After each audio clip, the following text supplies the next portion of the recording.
All right. Hello, everybody. Welcome back to the low carb football party.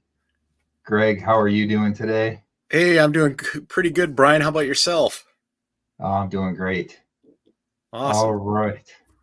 So we've got a few people already on and in the chat. Gonna say hi really quick to a few people. Got Joe Blow there. Hello. Gail. Hello. And Brad. Good to see you guys already here. Hello.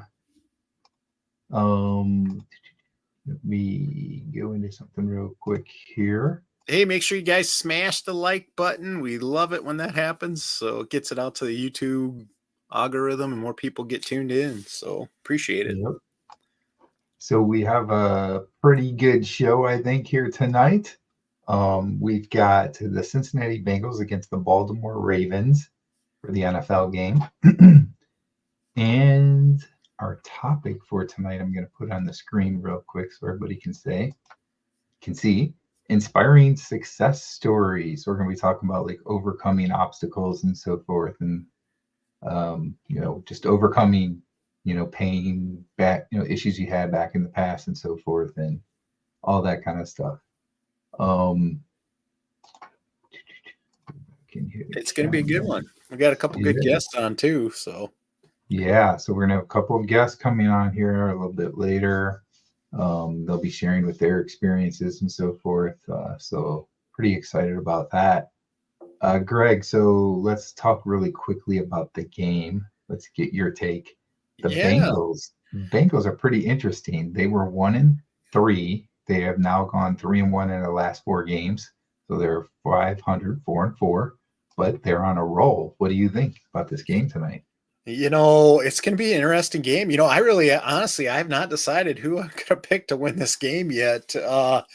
Baltimore's been really pretty good, but last week they lost, and then like you said, Cincinnati's can't come on strong.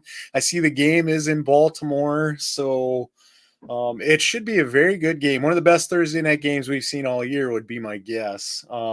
Definitely one of the better ones matchups, I think. But what do you think, Brian? Who do you think's going to win tonight's game?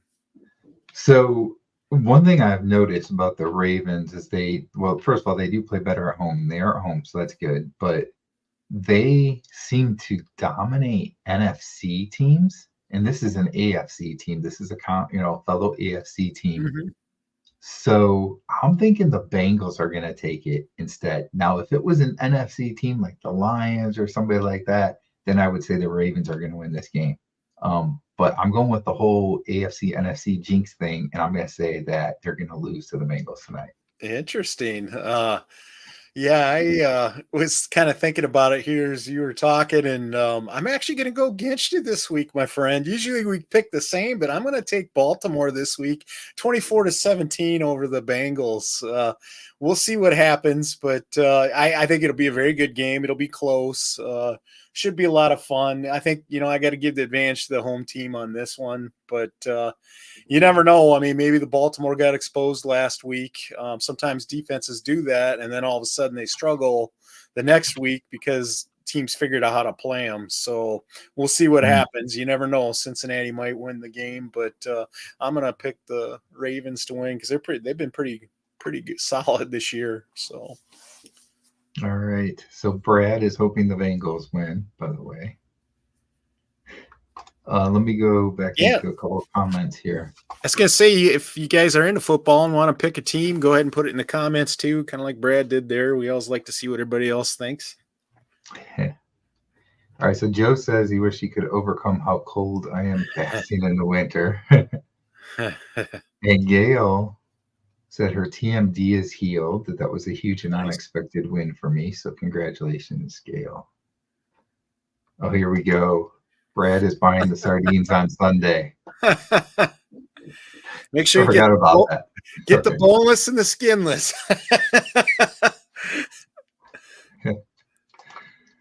So Gail says she's torn. I remember Cincinnati versus San Francisco Super Bowl, which was awesome, but Ravens are good too. And Becky is here. Hello, Hi, Becky. She's Becky. picking the Bengals. All right. Yeah, it should be a good game. I see they got the lights dim. They're shooting off some fireworks. They're probably getting closer. There's 9 minutes and 25 seconds to kick off on my Amazon Prime stream.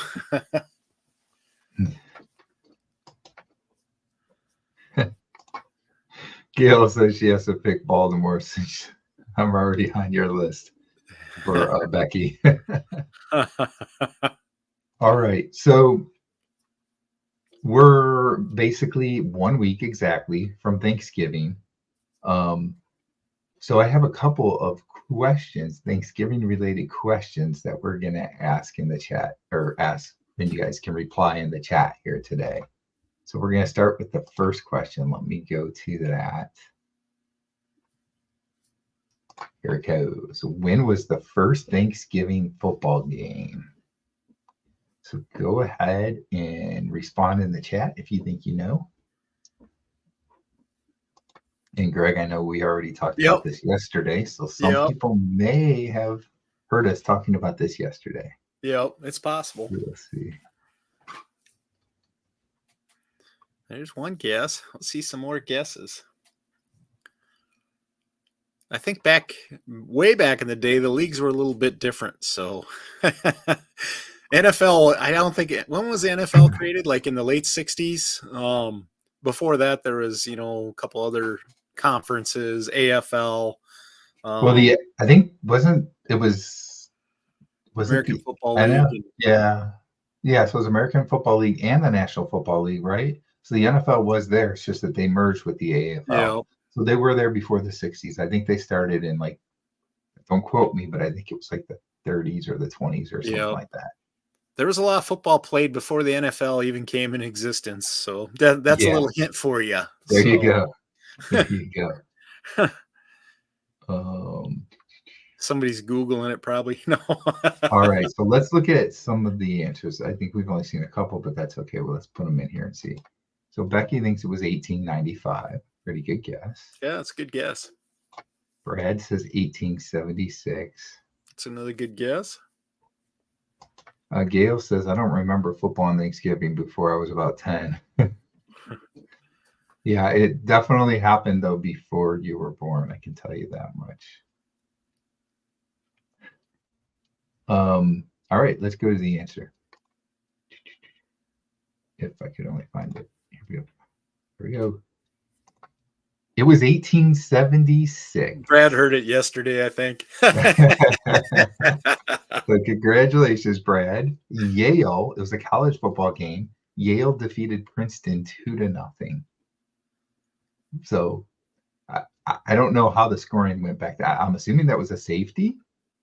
The scoring was the same. It could be. Crazy game. Think about that's like over 150 years ago, right? Yeah. Math. I mean, it's like, wow, that's a long time ago. Yeah, it was. All right. Brad he gets to get online and do the sardine challenge with us. That's what he gets to win. He wins a free can of sardines. So let's see. I got another question here. When was the first Thanksgiving professional football game? So that game in 1876 was a college football game. When was the first professional Thanksgiving football game?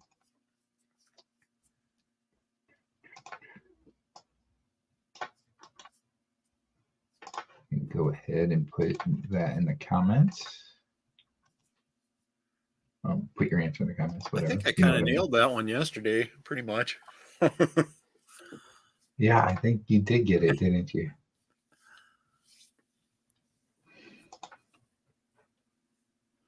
I'm learning things during happy hours. Yeah.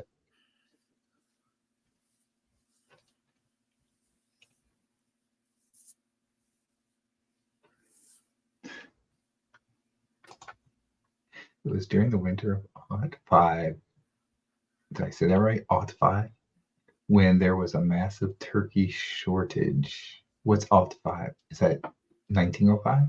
I don't know. I don't know what I'm not sure. Means. Brad says 1920.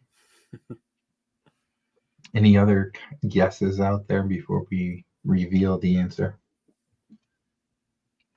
It was many moons ago. Yes. But it was since 1876, I can tell you that much. Yeah. Since that was the very first game ever on Thanksgiving, the college game. And let's see, Becky says she'll say 1921. Very good guess, too. Yep. All right, we're going to go to the answer here.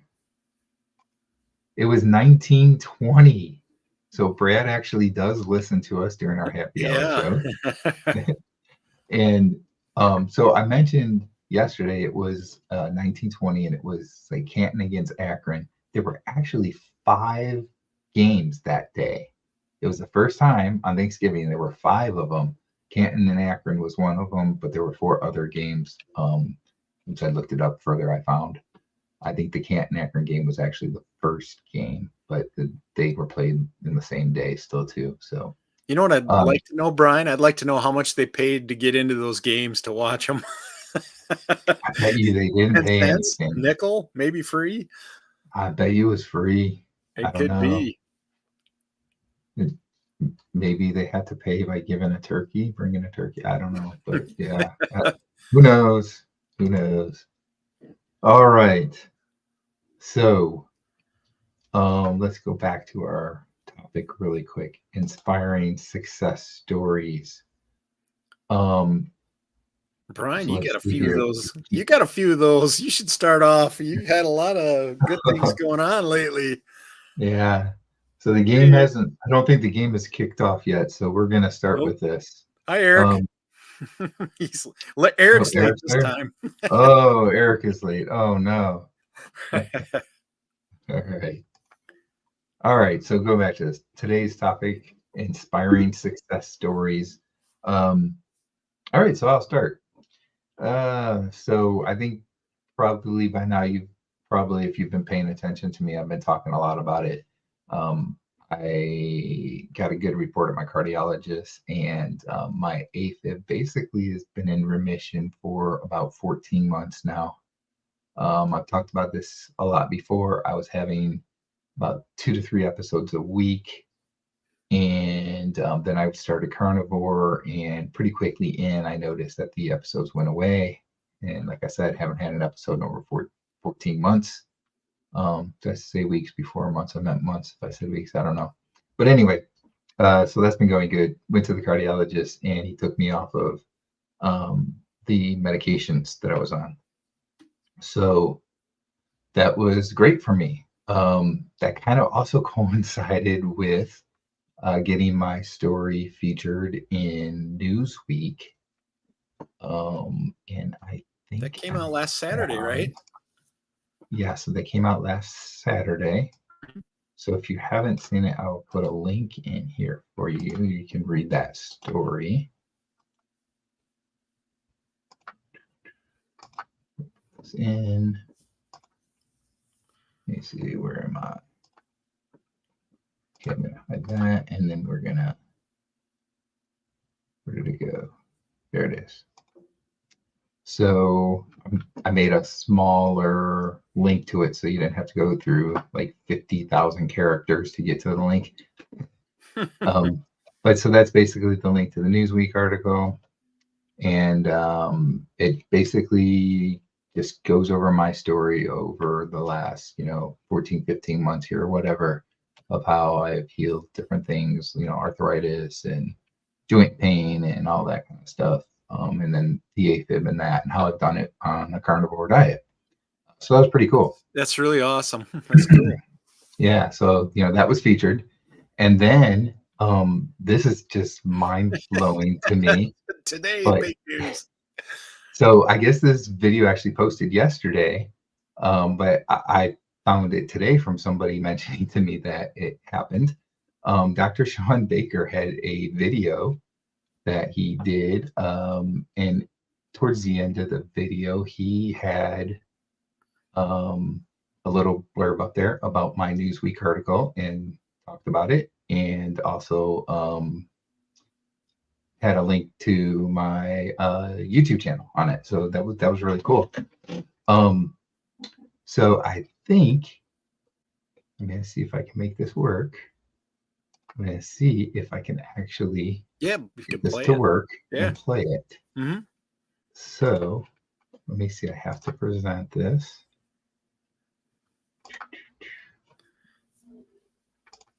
I was gonna say our audience is hanging out with a couple people from news featured in Newsweek. You guys are you're at the right place. All right. Hey, here it is. So let's see what happens here if I play this. Can you see it? Here's another carnivore success story from someone named Brian Wick. He lost 80 pounds on a carnivore diet, lost all his joint pain and arthritis, and even recovered from chronic atrial fibrillation. Brian says he's been able to reduce his blood pressure medication, and his triglycerides have dropped from 273 down to 107. That's a healthy change for sure. Brian also has a YouTube channel. I'll put the link in the notes as well. In different news, I'm happy to report that my company, Rivero, has expanded our waiting list to include autoimmune and inflammatory conditions. Take a moment to visit the website. I'll leave a link in the description. Thanks for watching. All right. So that was pretty cool. Yeah, definitely. You know, Dr. Sean Baker is like, he's the, what do I want to say? He's kind of like, so like, you know, Dr. Ken Berry is almost like the godfather, right? Of keto, low carb, carnivore, and all that. Well, Dr. Sean Baker is like the guy that coined the term carnivore diet, right? Mm-hmm. So I don't know. They're both up there, but you know, to even be recognized by one of them, being Dr. Sean Baker, is just incredible. And cool shout out. Completely humbled by it that, you know, he recognized my story and thought to share it with his audience. So that was really, really cool, I thought. So yeah, you've been on a roll for a couple weeks now. Keep it up, buddy. That's awesome. Yeah. And Brad says congratulations to both of you on your Newsweek articles, because Greg was the first person to be featured on Newsweek, by the way. So that was pretty cool. Yep, so, definitely. Let's see what's in the comments here. Oh, Becky's got a question. If you got a Baker bump. Right on. Talking about the AFib thing, 15 yep. months. Gail said I called that cured, Brian. So yeah, I sure hope so.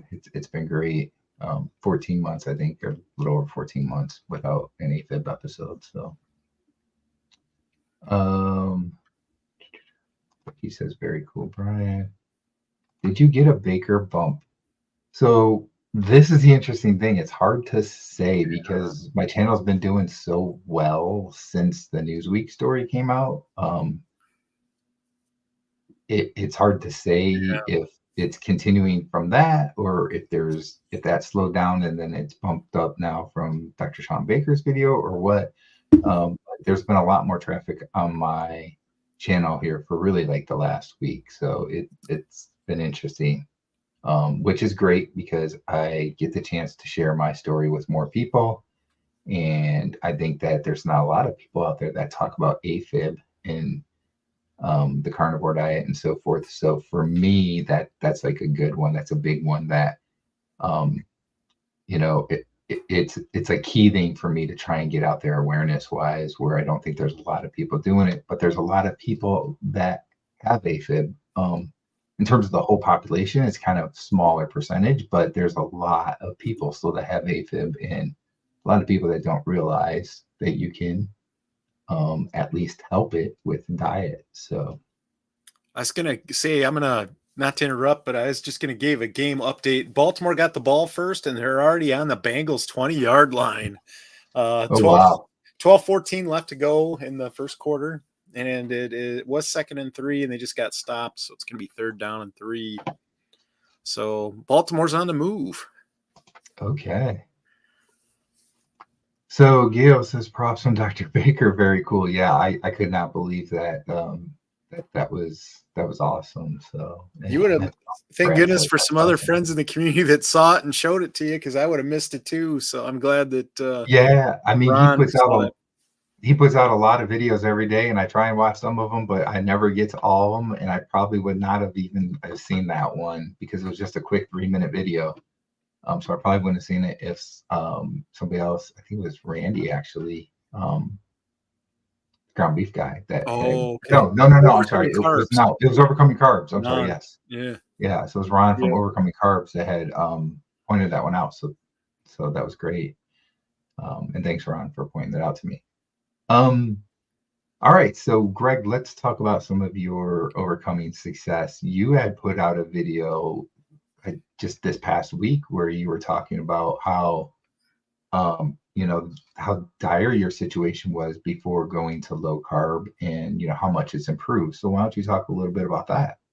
Yeah, and I mean, most people, I think, I shouldn't say that. Maybe not everybody's heard my story, but back in September of last year, I basically had to walk away from my job because I had so much pain in my legs and back. At night I could hardly walk, and I left my job, and I really didn't do anything about it until I didn't know if I was going to be disabled or what. And January rolled around, I decided, hey, I'm going to go on this weight loss journey, and lo and behold, I had a lot of success, lost over 100 pounds, and a lot of my arthritis and pain, back pain, leg pain went away. So needless to say, I did a video just the other day, and I kind of showed a walking cane that I'd bought early in the year because I thought I was going to need it. At night, I struggled to get out of the chair. I needed something to prop myself up. I was just in bad shape, and I bought it. I thought, I'm going to probably need this. So I never really did use it, but it's one of those things. I did a video this week, and basically I don't need that anymore. And I kind of flipped the cane over my shoulder. It's just one of those things that I don't think people understand how bad it was for me. I really thought I was going to be disabled the rest of my life. And here I've been interviewing, I had a couple interviews this week and a couple last week, and probably going to get a job offer here soon. So I'll be going back to work. I'm really blessed to be able to do that because I know not everybody's going to be able to do that when they're in bad shape. But, the diet and changing what I ate changed my life. It's not like I was working out in the gym a ton and just by changing what I ate, it changed everything for me. And I'm ready to start working out in the gym, though. I'll say that I feel like my body needs to move. I want to get moving. I want to lift some weights. And I'm looking forward to that coming up. That's probably going to be one of the challenges I got coming up to challenge myself. And that's, get in and work out like 3 times a week. And, I think that'll take me to that next level and help me lose that next 40, 50 pounds that I'd like to lose. So, but yeah, it's a big deal. I mean, like I said, the arthritis pain was so bad, and now it's like, well, my knees don't even hurt anymore. My back, once in a while, it's a little stiff, but I mean, I get some stiffness, but the pain's gone, and that's a huge deal. It's no fun being in pain all the time. So, yeah, just overcoming that stuff has been a big deal for me. So, for sure. Yeah. That is great. That's just an truly inspiring story for anybody that is in the same situation that you were in not even a year ago, really, right? Right. So totally inspirational. I know Greg's got these shirts that he has where he does the different pound club. He's got the 100-pound club. Tonight I am wearing his 80-pound club shirt, if I can moving the wrong finger, but if you can see here. So this is his little logo and stuff. So they're pretty Yeah. cool. I don't know if you got the link maybe to your. Do you have I'm the sure logos? I could probably find it here and put Yeah, it if you up. want to put them in, that would be great. And we'll put that on the Yeah, let me screen. see if I can find it here. So that's great. Let me catch up some comments here really Yeah. quick. Becky said, I missed that shout out, but I did see his interview with Limitless Lindy, and it was really great. She was so composed and articulate, and I know she would never have done something like that years ago. Yeah, I briefly got to see some of that video. I think, did it just come out? I think like in the last 2 days, maybe, or something, a couple days ago. I think it just came out, but I did briefly see some of that video. So that's great. Lindy has that show that she does with the Carnivore Cure, Todd. And I know you just had Todd Yeah. on your channel, right? Yeah. Yeah. You did a live stream, right? Yeah, Is we that did a right? live stream Monday night. So we went for about an hour and a half. If you missed it, go back and watch the replay. Yeah, it was a great conversation. It was nice catching up with Todd.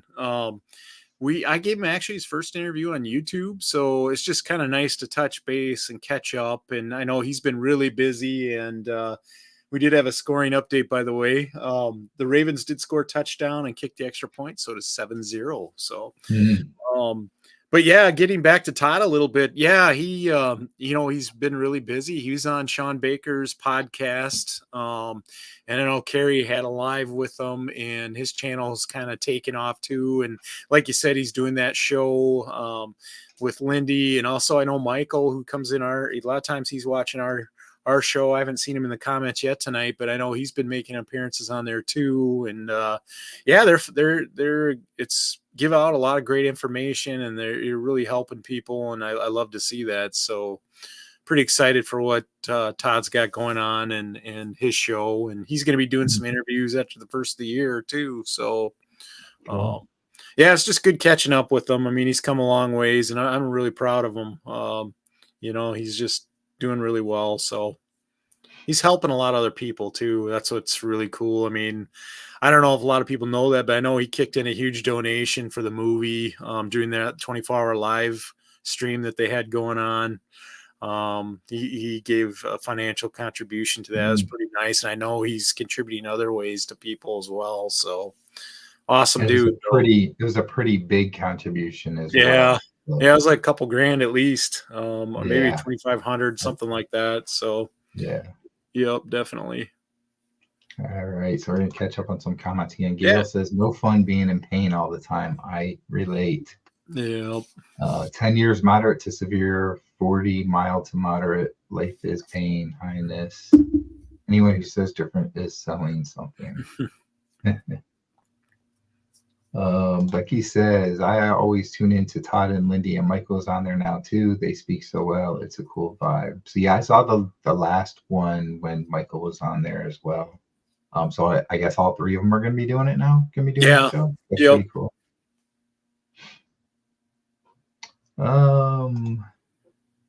RV there yet is out there. Hello, fellas. He says. How you doing? Hello. All right.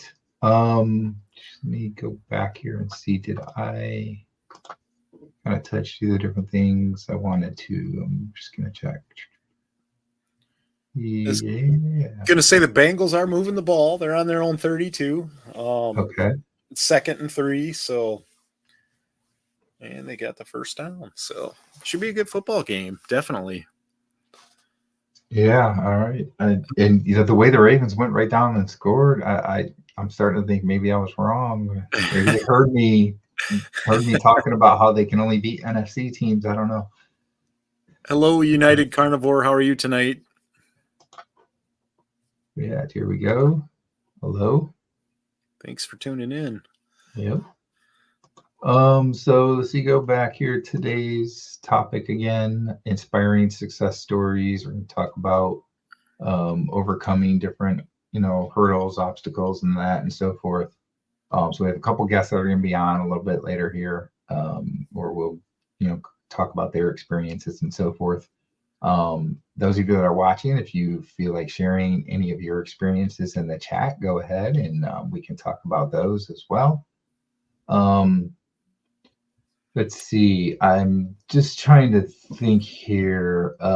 So this is something that I've thought about quite a bit recently. Back in 2017, I had some success with losing weight.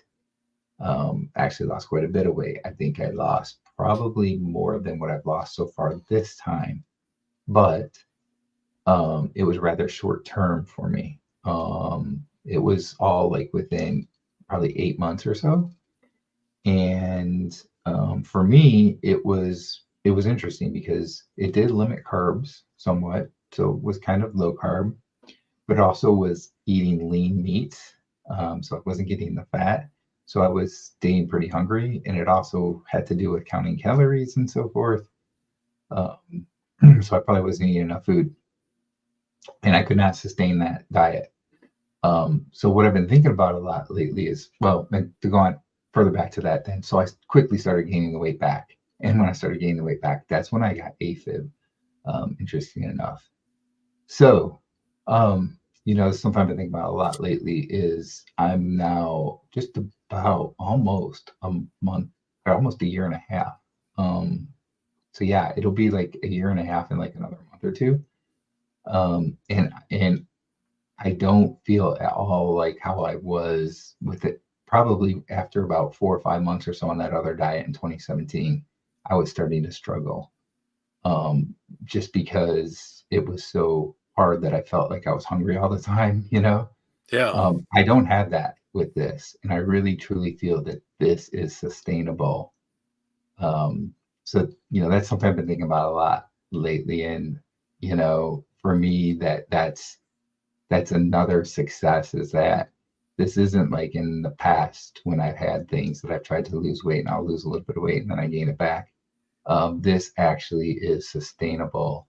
And that's what makes low carb, whether it's keto, carnivore, ketovore, Atkins, whatever it is you're doing, that's what makes this so great is because you are fueling your body, right? You're not eating and just eating a little bit so that you are able to lose weight or whatever. You're actually fueling your body. You're giving it the right foods.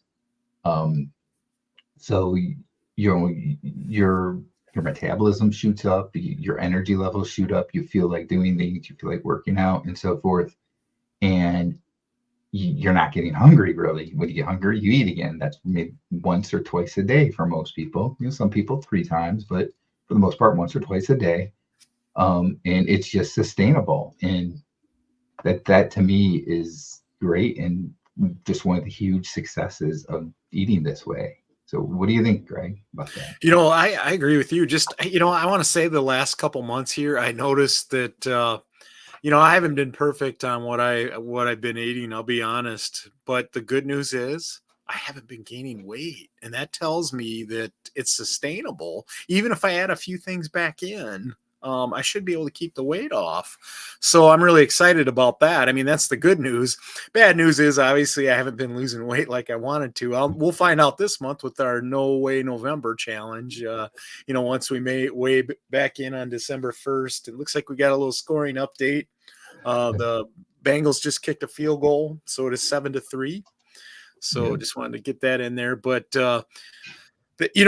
that's one thing I noticed. And the other thing I was going to mention, some of the successes, I have been able to cut back on my blood pressure medication. It's not perfect yet, but I've been able to eliminate some of that. And that's been a huge deal. The other thing is, what was it I was going to mention? Obviously the blood pressure medication I'm taking less, so hopefully eventually I can go off that completely. But my blood work recently, I want to say about a month ago now, I went and had all my blood work done, and my cholesterol and everything went down. So, and that was with eating a high fat diet. So, that's a major win too, is I'm getting healthier eating this way. Just, my blood work is better and improved, and, I'm not pre-diabetic anymore. So, that's a win-win too. So. Yeah. So here is a huge success story I'm going to put out here. This is from Becky. My biggest success is getting a diabetes diagnosis removed from my medical chart. Congratulations, Becky. Yeah. That is great. I have a triglyceride to HDL ratio of only 0.83, so less than 1. Can walk 3+ miles and go on hikes in hilly terrain.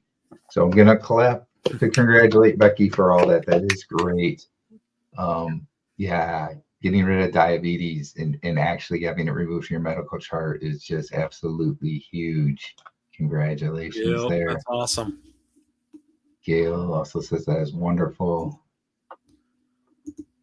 Becky says she did 3 10-second sprints today. Oh, wow. All right. That's awesome. Yeah, it's great. I want to do some sprinting too. I talked about, I think I talked about this yesterday, didn't I? Yeah, a little bit. I think, recently we did. I know. That's something that I want to get into doing. Dr. Sean O'Mara talks about it a lot. How good it is for you, the benefits from sprinting.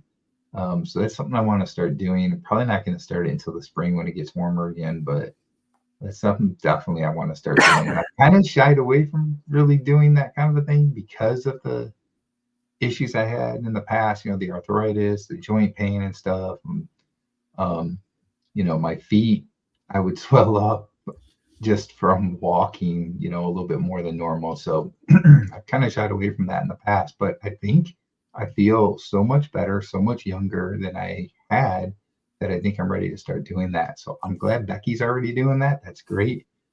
We'll see if I can do it. If I can do it, probably anybody can do it. So we'll see how that goes. Yeah, I think, that another good thing to talk about during this show, I think, is a little bit is like future challenges and mine's kind of getting back in the gym, lifting some weights. And, I know I'm not going to do any outside running type of stuff, but I would like to maybe do a 5K next year, just a 5K walk. I'm not going to go and do a bunch of running, I wouldn't think, but I might build up to that and see if it's possible. I mean, anything's possible. So, it's just, I think it's good to put a goal out there and a target and see if you can hit it, because a lot of times we can achieve far more than what we think we can do. So, that's where we talk about goal setting and challenging ourselves a little bit. Why not, Mm-hmm. And so Becky says she's much more active with this way of life. That is so true. Mm-hmm. Yeah, I've talked about this before, like before doing the low carb or carnivore. So I did do a couple of months of keto before I went carnivore. And before even doing the keto and stuff, like I really had no energy. I didn't feel like doing anything. I always sat around on the couch watching TV or playing video games or something like that, right? And just this way of eating is just so great that my energy level shot up. And yeah, that it's interesting because one thing that happened was I didn't really like going out and doing things. So like really a lot of times my wife would just go shopping or whatever on her own, and I would do whatever at home watching TV or something. And it got to the point that I would start getting done with work or something, and I'd go downstairs and I'd be like, hey, you want to go do something? She'd be like, what are you talking about? Like, you never want to do anything. But I had energy again and I felt like doing things. So it was great. And I know your situation, you were really kind of at the point that you couldn't because of the pain you were in. Yeah. My wife would go to the store without me. And if I did go, I could do one store, but now I can go along. And like last night we went to the stores, hit a couple, no problems, no pain, where before I was in pain, it hurt and I didn't want to be there. And so, yeah, life's changed that way too. So for sure. Yeah. All right, so United Carnivore says MIT and HIIT training is incredible. So I'm not sure that I know what MIT is. Do you, Craig? I'm not sure on that. So United Carnivore, let us know what MIT is. I might know it and I just don't know it from the abbreviation. I don't know. But definitely the HIIT, high intensity interval training, I believe is what he's talking about there. That is great. I've seen, I don't know if you've seen this, but I saw this video from Dr. Sean Baker where he talked about how to do a really high intense workout on an exercise bike. And basically he would go like as hard and fast as he could go for, I can't remember, I think it was like maybe 10 seconds. And then he'd rest for like 10 to 20 seconds or something like that. And then he would do it again. Mm-hmm. And he would do that for like a 7 or 8 minute period. And like you get winded doing that. Yeah. And it really is. It's That's great like for your too. body, your muscles. Yeah, it's just like the sprinting thing. Mm-hmm. Yep.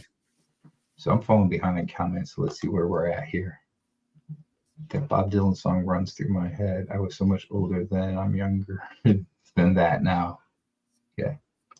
Becky says, I'm just walking the 5K I'm doing next Thursday. Okay. It was motivation Nice. to keep walking even after it got gloomy here. Great job, Becky. Oh,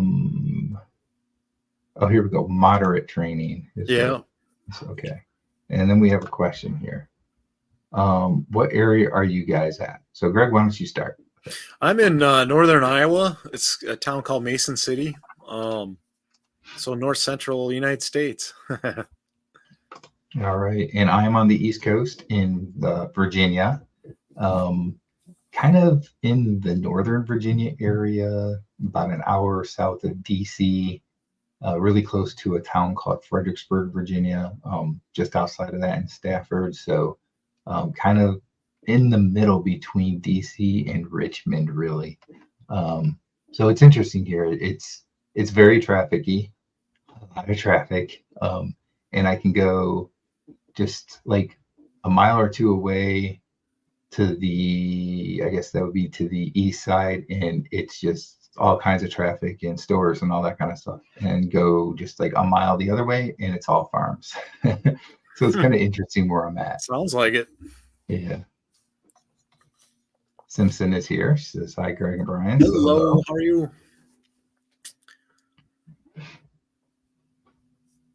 Walking in weights. That's another good one. Mm-hmm. What's his name? Dante Ferrigno. He has Ferrigno Freedom YouTube channel. He's done a lot of videos where he just talks to you while he's walking and stuff, and he has on the weighted vest or whatever, so he's been doing that for, I don't know, a few years, just that and eating. He does pretty much the lion diet, but so he's a bit more strict on carnivore there with just, the red meat. But he had amazing transformation, and he looks great now. If you see his more recent videos, it's funny. Like if you look like, okay, a year after he started, like there was a big difference, but then it was like when he hit like year 2, it was just like, wow, man, that 2-year transformation was amazing. With him. Yeah, if you want to go ahead and put in the comments where you're from, that's great. I mean, I try to do this every show, I guess, so we kind of know where everybody's at. So got a couple in there, so that's good. Yeah, so let's see. Gail says, man, I walked a 5K a little over a year ago. Even with all my pain, COVID really wrecked me. Now my doc won't let me. Well, that's okay. Do what you can. I remember, I think that was a couple of weeks ago, you were talking about one of your success stories was going all the way down to the mailbox and back or whatever. And it was something that I think you had said like a year ago or something that you could have never done, or maybe it wasn't a year ago, but whenever it was. So, there's a great success story for you right there. So just do what you can do, right? Carnivore is in Tampa Bay, about a mile from the beach. Okay. Nice. Gotta like that. Nice. Go for a walk on the beach or run. Really nice. Becky is Oregon, Southern Willamette Valley.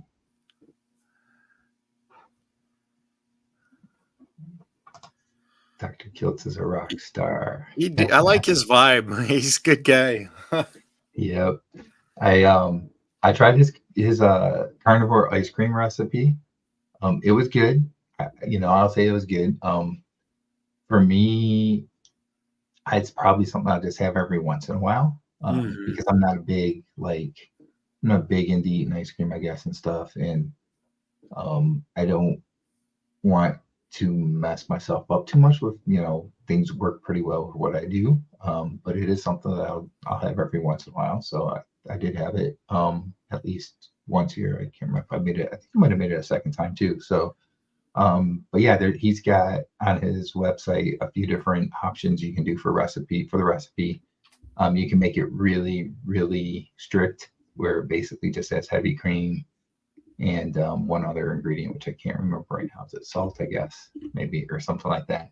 And then he has other options where, you can add a little bit of stuff in. There's like a low carb option and so forth. So, I tried his recipe and it was pretty good. I did buy I like maple, so I bought some maple flavoring, and I want to try that and see how it tastes. I don't know. Hopefully I don't think the maple flavoring will hurt, but we'll see.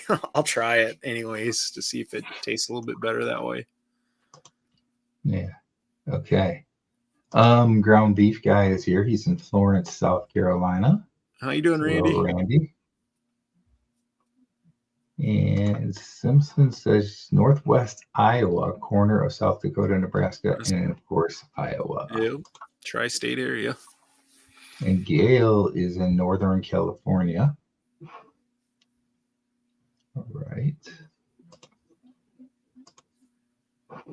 United Carnivore says, I typically do live broadcasts nearly daily, having so much fun. You should check it out sometime. I think I'll be on with you Sunday at 1 o'clock. Carnivore Backwoods. Looking forward to it. Oh yeah. So I'm on Yeah. John's got his I forget what he calls it now, but his show on Sundays at 1 o'clock. Yeah, so United Carnivore, if you want in the chat, put down your YouTube channel link. We will promote that out for everybody to check it out. Check out your channel. Cindy is out there. Hello, Cindy. Hi, Cindy. How are you? And we're at a commercial in the game. Is it still 7-3? Yeah, there was. Yep. All right.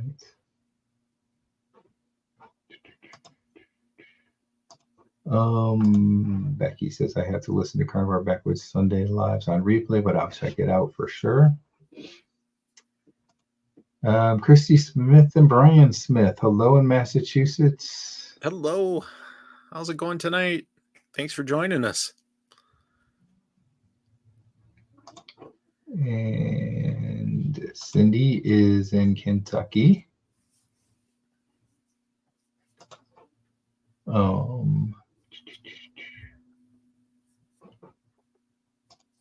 Oops, sorry. All right, so this is what I was talking about before with Gail. She could jog to her mailbox. Doctor frowned about it. Don't push yourself. But hey, sometimes pushing yourself is good. Not saying you should do it, but I'm just I don't always listen to my doctor either.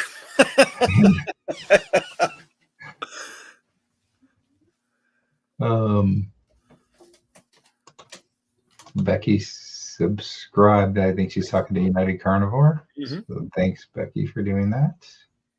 I'll check you out after the show here too. Oh yeah, here we go. It's called the Carnivore Roundtable. Oh, that's right. John's show. Yeah. Mm-hmm. Yeah. Cheryl Edwards, Wisconsin. Here, I have family southwest of Mason City. Oh, yep. Belmont's not too far away. Yep. Yeah. Awesome. I was gonna say Cindy's doing peachy. I see. That's awesome.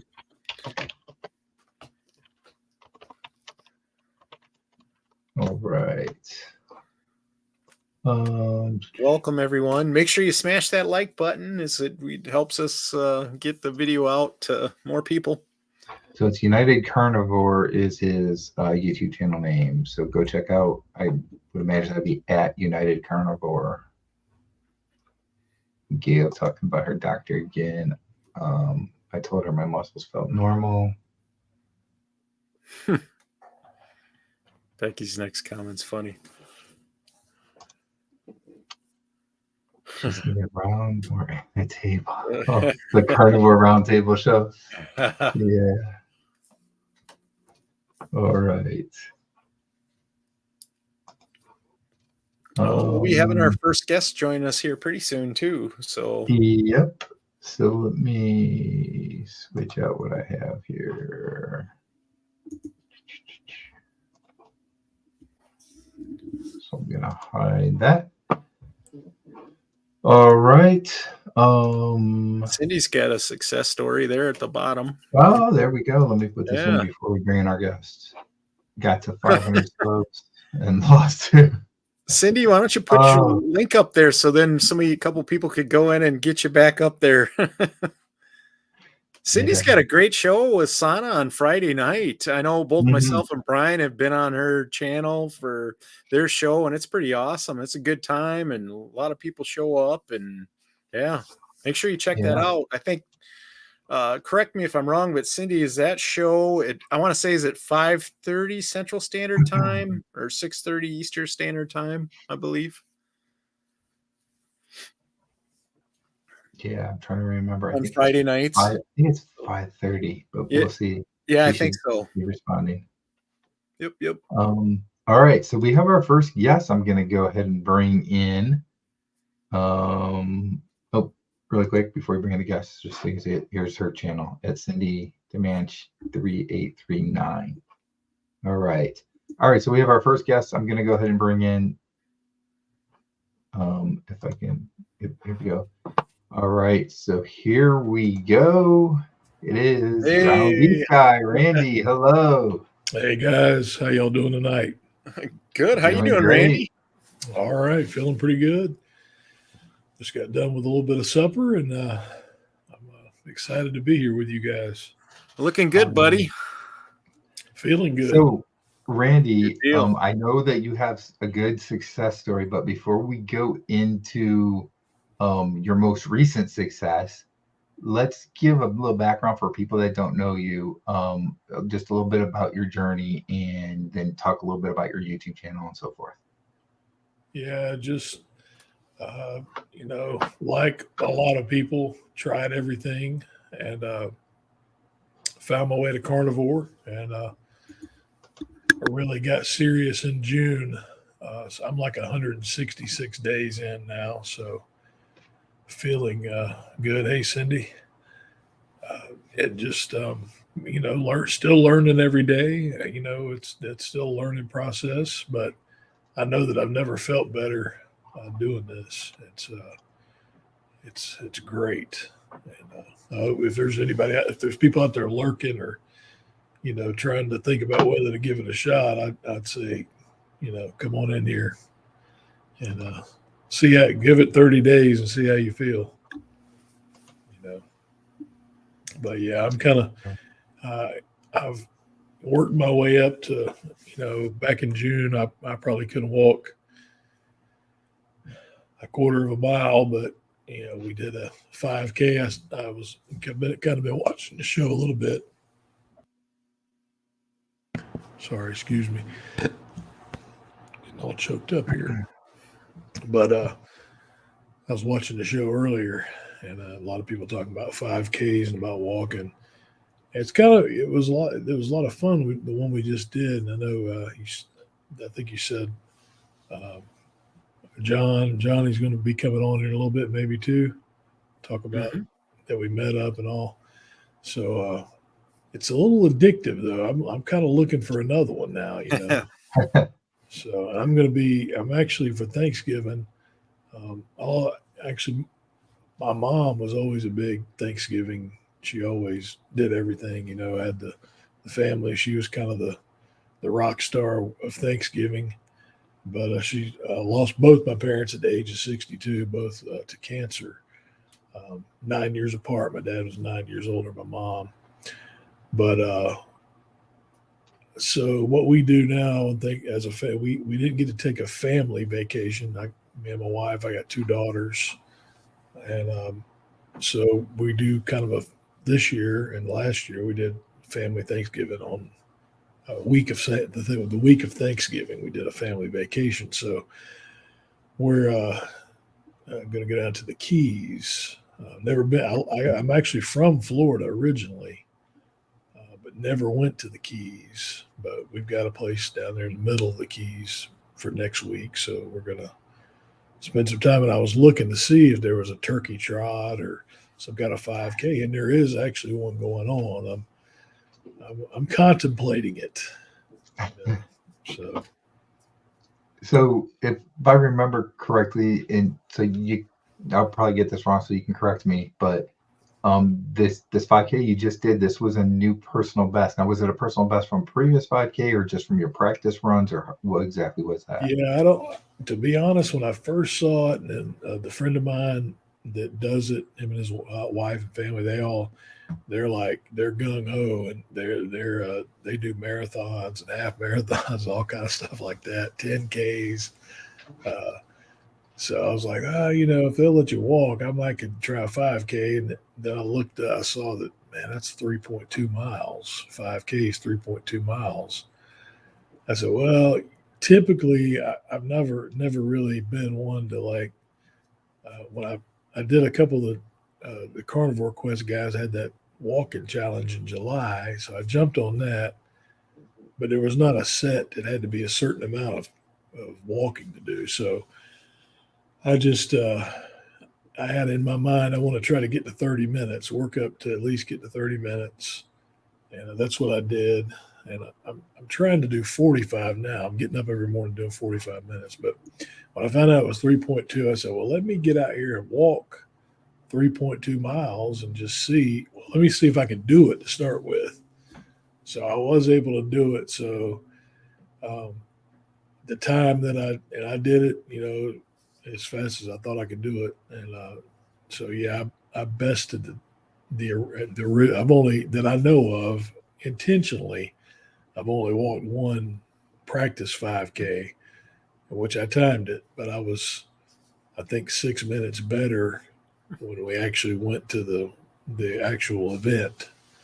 So now I've got that. I guess I'm going to have to try to beat that if I, enter this one down in the Keys.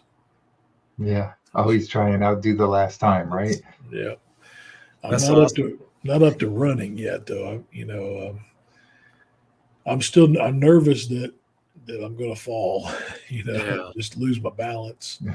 And I did. As a matter of fact, within the last couple of weeks, I kind of halfway didn't hurt my ankle. I kind of turned it a little bit and I lost my balance and took a dive Oh no. and fell. And the place where it happened at, they've got it on video. I'm trying to get the guy to give me a copy of it because I don't have a problem laughing at myself. I can make I said we might can go viral with it. Make a little funny, put a song with it, and see me crash out there. So, but we'll see if he gives it to me or not. I'm still trying to get him to let loose, but it was at a place, so maybe he thinks might get a lawyer or something. But it was my fault. I mean, you could see me trip over myself. Mm-hmm. At that point, I was running trying to catch myself, but I couldn't. So, but hopefully, eventually, one day, I can work up to running. I'm down about. I actually the last couple mornings, like I said, I watched some of those old. If anybody's been in the kind of carnivore space for a while, the Butter Bob guy, I don't know if you've seen his videos. Those are some pretty good videos to kind of binge watch if you get a little extra time. Butter Bob, he had posted one about this deal where the guy, he said, get up, the first thing you do, go walk at least 30 minutes. So I've been trying to do that. I've actually increased that to 45 the last few mornings. I hit the treadmill for 40. I tell you, it makes a difference. I feel so much better doing that. It's been on the treadmill. I don't like the treadmill, but I'm trying to suck it up and just trying to make it a habit and getting up and doing that. But I forgot where I was going with that. But anyway. So your YouTube channel is scrolling at the bottom here. It's at Ground Beef Guy. Yeah, Ground Beef Guy. So anybody that isn't familiar with Randy, go ahead and check out the channel. And if you like it, go ahead and subscribe. That would be great. Yeah. I remember. I feel kind of bad, man. I hadn't had any. I did a taste test of some quail eggs. That's the last video I've done, so I haven't done any in a while. I guess I've been slack. I need to post more and do some more little shorts, so I apologize and update. I mean, I've had a whole lot of things going on between the last video and now. I've been on a cruise, and I could tell you a little bit about some of that if you'd like. Yeah, just a cruise and a 5K, nothing big going on. But I remember some of those first. You were talking about the walking that you were doing with Carnivore Quest. I remember some of those first videos you were doing back then with the walking. That's when I first found your channel originally. So that was pretty cool. But yeah, tell us about the cruise. How did that go? So yeah, it was. Everybody always told me that you won't feel the boat move at all. That was not the case. Oh That was no. not the case. The boat was, oh man, it was. I felt like I was on the Titanic a couple times. I felt the thing was going to flip over, but it was. I got used to it, but yeah, I'll never do another one in November. It wasn't that we were in any storms, but I mean, you could just tell that the sea was, not very settled. I could see how storms kind of maybe generate up, but Hmm. um, but I got on there. The best thing on it to me was that Guy Fieri. He's got a hamburger place there, and you could go there and you could just say, I told the lady, I said, I'm going to make this real easy on you. I said, those 3 hamburgers right there, if you'll just put those on one plate, I'm good to go. She's like, oh yeah, I can do that. So it was real easy as far as that goes. Uh, we had the dining, I told my wife at one point, I was like, I'm tired of eating. I said, you're probably not going to hear me say this, but I'm tired of eating. That's all you do. And there's plenty of carnivore options. You can stay. And I stayed mostly carnivore. I dabbled a little bit, and I'll say I kind of feel like successful in a way because prior to really getting serious back in June, when I would dabble, it would lead to binging and I'm done, and it takes me forever to get back into the groove. But I guess because I've been on it so long now, I just love the way I feel.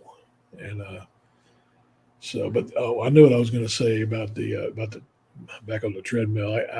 I got in and I weighed a couple times, so I'm down like I have a place that I go away usually every once a month, and but they had one of these. I don't know what you call it, where you have to slide the thing over and do that. But I'm down over 70 pounds now, so I'm feeling pretty good about that. Yeah, it's Amazing. you know. But yeah. Anyway, I was not overly impressed cruise wise. I was not overly impressed with the food. I didn't feel like I was. I felt like I don't feel like the quality was. I was looking for to be wowed, but I was not. I mean, the burgers, which I mean, hey, I'm the ground beef guy, right? So the burgers, they were right down my alley, and they were excellent. I mean, I'm sure, if you have them with buns or whatever, if that's your thing. But I mean, it was good. That was good quality beef. I was upset that on the buffets during breakfast, they didn't have bacon on there. That's, um, it's ground beef and bacon is probably the second big thing that I really love. But now when you go to the dining, you can get bacon. You can tell them bring you, I guess, as much as you want. But I was kind of disappointed it didn't have bacon on there. Bacon's. I made 2 pounds of bacon tonight, and I must have had 5 slices, and then I ate a nice steak. So I get what you're saying about the bacon. I'd be disappointed too because that's probably one of my favorites. Yeah, traveling like I do through the week, I'm in motels every night. That's usually one of my first questions. There, are you having bacon? If you're having bacon in the morning, does this motel have bacon? That's if there ever becomes a motel, and I've said this, I've posted this before, that says we're going to have bacon. That's going to be a staple. If you come to our motel and stay, you can count on there's going to be bacon at breakfast. I told somebody if the motel was not as nice, if it was lesser quality, but I knew they were having bacon in the morning, that's probably where I would stay every time.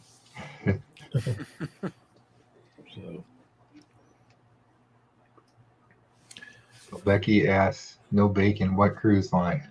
Yeah. What cruise line was it? It was Carnival.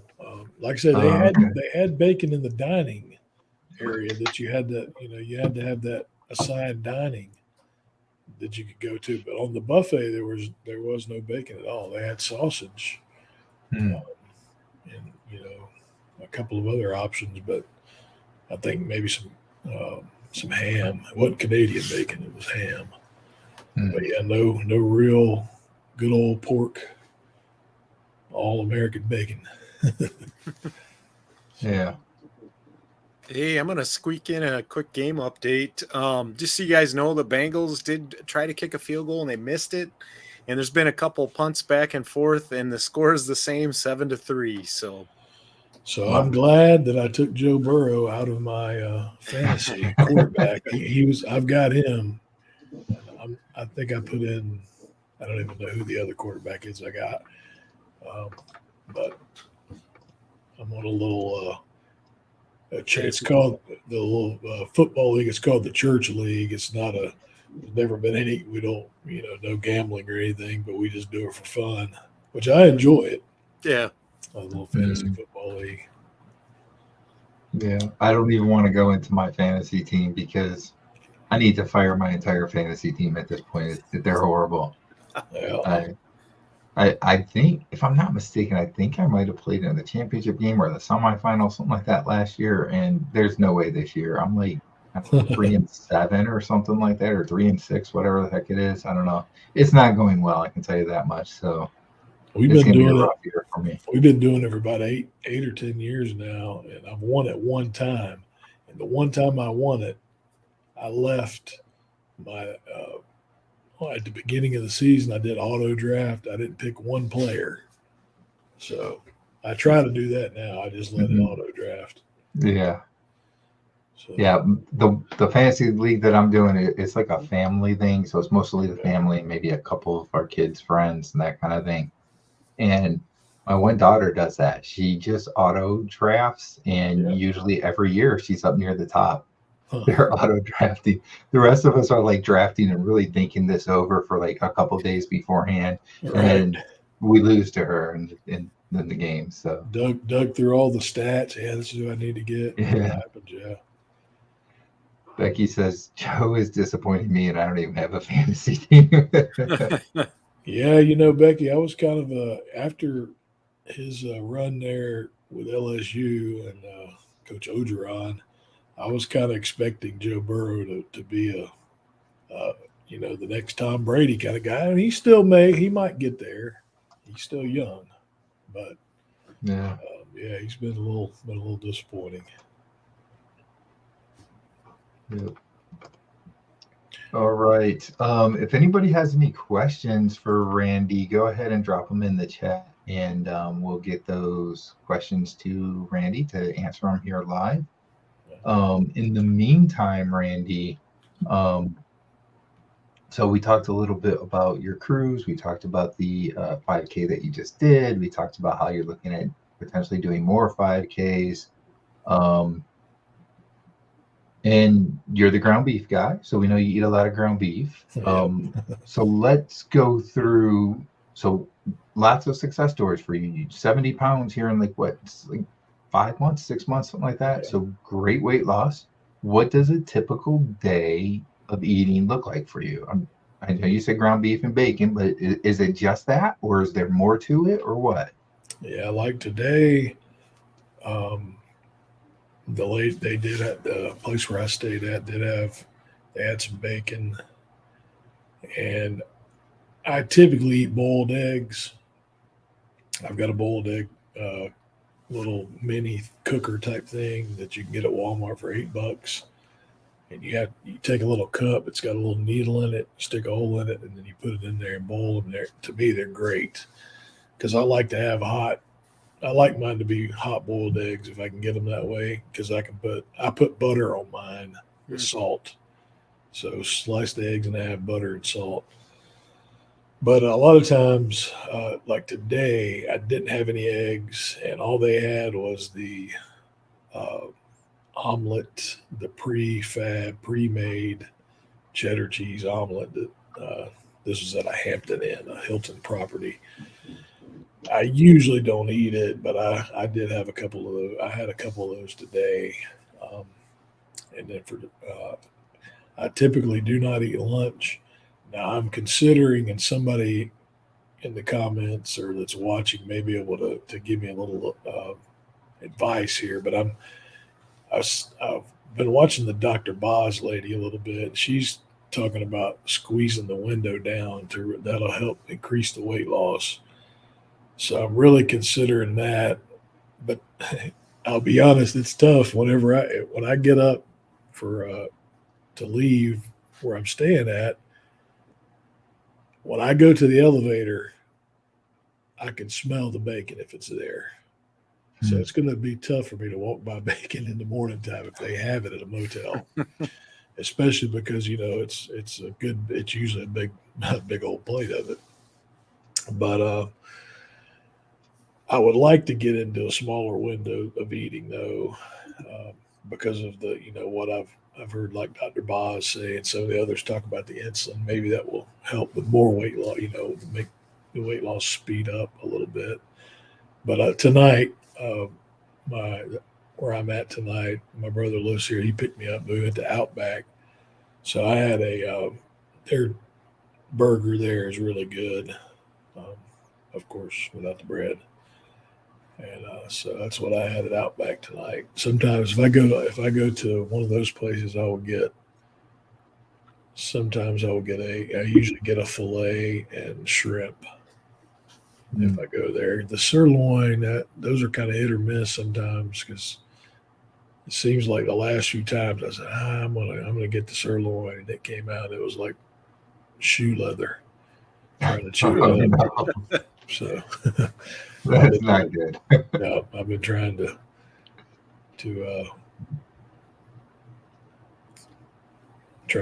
eat something. Yeah, I eat something I enjoy. I want to enjoy eating it. I don't want to have to fight with it. Yeah. So, All right. So Becky's got a question. This is a great question. okay. What's your why? So, yeah, that is a good question. Well, like I was saying earlier, I'm 50 years old, and both my parents, they died with cancer at 62. I've got, of course, my wife. I got my two daughters. One is 18. The other one's 21. One's fixing to finish college. The other one's in college. But I heard someone say this, and I really thought about it. You don't see a lot of fat old people, and I don't. I want to be around to see them get married, and I want to experience grandchildren and all that kind of thing. And I just felt like that on the trajectory that I was on, that was not going to be the case if I continued just eating for enjoyment. And that's what really that's how I was eating, was for enjoyment. I mean, I'm and I'll be honest, I still somewhat eat for enjoyment because I love bacon and I love burgers, but it's not, I'm thinking about this trip, that we're going on during Thanksgiving week, and going to the Keys. I might eat a bite of key lime pie. I'm going to be honest. I might eat a bite of it because I know that's probably a big thing down there. But I might not. I mean, I've said that a few times. I said, I may try this, but it just doesn't have the appeal that it has had at one time, 'Cause, I mean, and a lot of it just has to do with just how I feel. I just feel so good, man, to be, like I said, we're about 360 pounds, which I feel like I carry. I feel like I carry it pretty well. And I was 434 when I started in June, but just such a great difference. Yeah. Yeah. I don't know if I answered that question or not, but I want to be around. I want to be around. That's a great why. Yeah. Twin Maples is here. Hello from Northern Neck in Virginia. Hello. Hello. Northern Neck, Virginia. Okay. Yeah. I am also doing a tighter window, like between 8:30 and 9 o'clock a.m. and 12:30 to 2 o'clock p.m. We shall see if I get some results from that. Yeah, I've been pretty much, since I started Carnivore, I guess, I've been doing pretty much a 6-hour window of eating. So obviously when I went OMAD there for a while, that was just 24 hours in between. But when I'm eating twice, I think I messed up my microphone. You guys can still hear me, right? Yeah. Okay. When I was eating twice a day, or most of the time I've been eating twice a day, and I typically do it in between like a 6-hour window, and then there's like an 18-hour fast. Greg, how you've been kind of doing it that way too, right? Just a couple times a day, and then there's Yeah, like a usually just a couple times a internet fast? day. Sorry, I don't want to interrupt, but there is a scoring update. Joe Mixon scored a touchdown for the Bengals, and they just kicked the extra point, so it is 10-7. The Bengals are winning with 5:49 left in the second quarter. To answer your question, yeah, I usually just twice a day, and usually what I do is I eat breakfast at lunchtime. Usually I have eggs, usually 4 or 5 eggs with some butter. Sometimes I'll have sausage, sometimes I'll have bacon in there. It just depends, what I'm feeling like for the day. And then, I'll eat supper time. But I do know that in the past, I did do some fasting where I would try to hold out as long as I could till 2 or 3 o'clock in the afternoon and then have something. The longer that window is, the definitely you can lose more weight. And I know my wife lost her weight by fasting, and she was just eating supper. She could do it, but she really didn't have that much to lose, but she still eats that way. So I believe it does help. And at the time she was eating whatever she wanted at supper time, and she still lost weight. So just fasting, it does work pretty well, I must say. So I think anytime you can close that window down, it's beneficial. I need to do more of it. I think it would help me a lot. You think the OMAD's better than the 2MAD, or? I think OMAD can be hard to do because I tend to want a snack, like 3 o'clock in the afternoon. I'm ready to eat, I'm ready to snack on something. And, doing OMAD, that's what I found happen, where if I eat at noon, then I don't have that snacking in the afternoon. So, I wouldn't think eggs would, if I'm just doing eggs and butter and maybe a little bacon or sausage, I wouldn't think that'd spike my blood sugar too much, where some foods can do that in your insulin levels, but yeah, it's one of those things you almost have to play around with it and see what works best for you, Randy. And I could see because you're a truck driver, correct? I mean, you drive around the countryside. I could see where you want to eat your breakfast because you may not have time to do lunch. So I totally get your schedule on that. That'd be hard. And I could see where the food is the entertainment part of it for you because you're on the road away from your family. Hey, I'm looking forward to dinner. I totally could see where you would be that way. Being on the road like that. So I used to travel a little bit too, and I always looked forward to meals too. So, yep, I get that. I mean, I'll be honest now. I don't feel like I don't feel hungry even in the mornings. I mean, I know it's just this way that we eat, but I'm not. I do. I probably eat more. I'll eat, like I said, the bacon's here. I'm eating it for enjoyment. I mean, I love bacon. Yeah. So, but yeah, I feel like if I could dial it down for maybe I'll do this some next week while we're on vacation, but because I'm usually the only one that's up in the morning time, and I'll drink coffee, and of course I put butter in mine. Got to where I really like putting butter in the coffee, and I even take it. There's sometimes I've got butter with me, like down our way we have.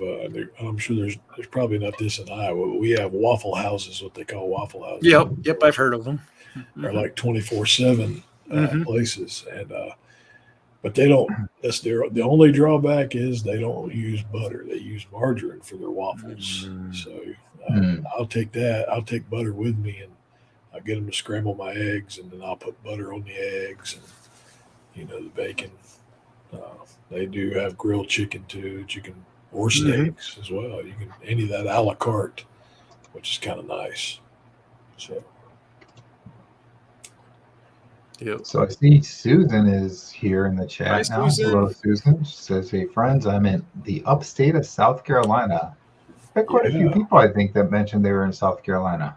Yeah, Susan, that's Carnivore Quest and Intentional Carnivore, Sean White. They're all from in the upstate.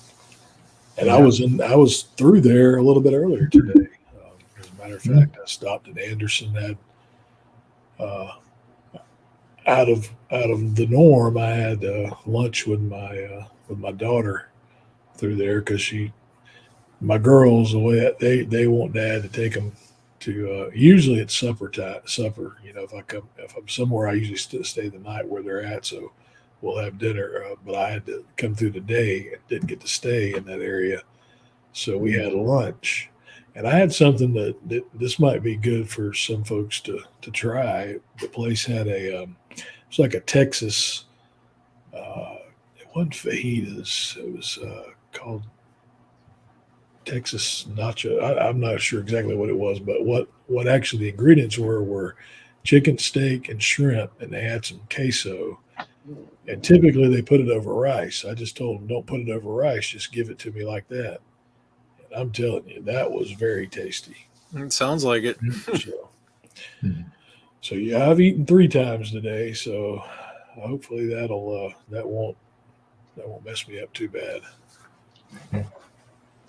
So, Greg, is there some sort of update in the game? Well, I saw maybe a touchdown, but then it was called back or something. Yeah, it looked like that. There's some kind of, I don't know if it's procedure or penalty, but it was a long touchdown by the Ravens, but it got flag. It was a flag, and they called it back. Holding. Hey, did I see what I thought I was seeing? Burrow's going to the locker room. Yeah. He's jogging, though, so I don't know.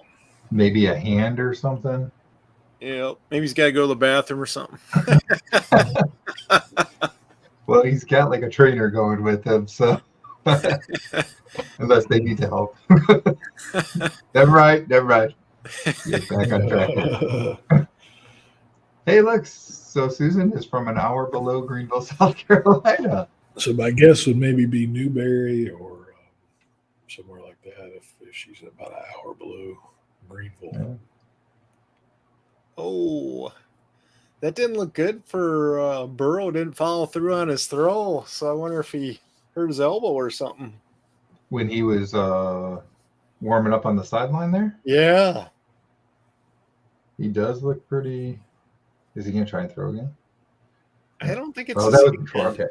So, yeah, he's walking back in. So are either of you guys Bengal fans or?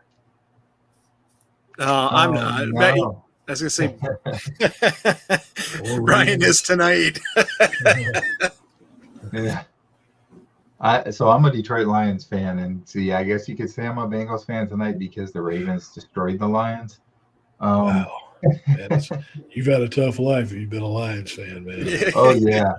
I mean, this is, if they even just make the playoffs this year, this is like, I've only seen that happen a couple of times, like maybe 3 times in my entire life, and they've never played in the Super Bowl. So it's tough being a Lions fan. Greg's got a little better. He's a Vikings fan, so not much.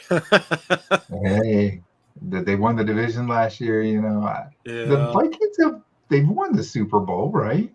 No, they were in the Super Bowl like 4 They times didn't win early, and they lost every one.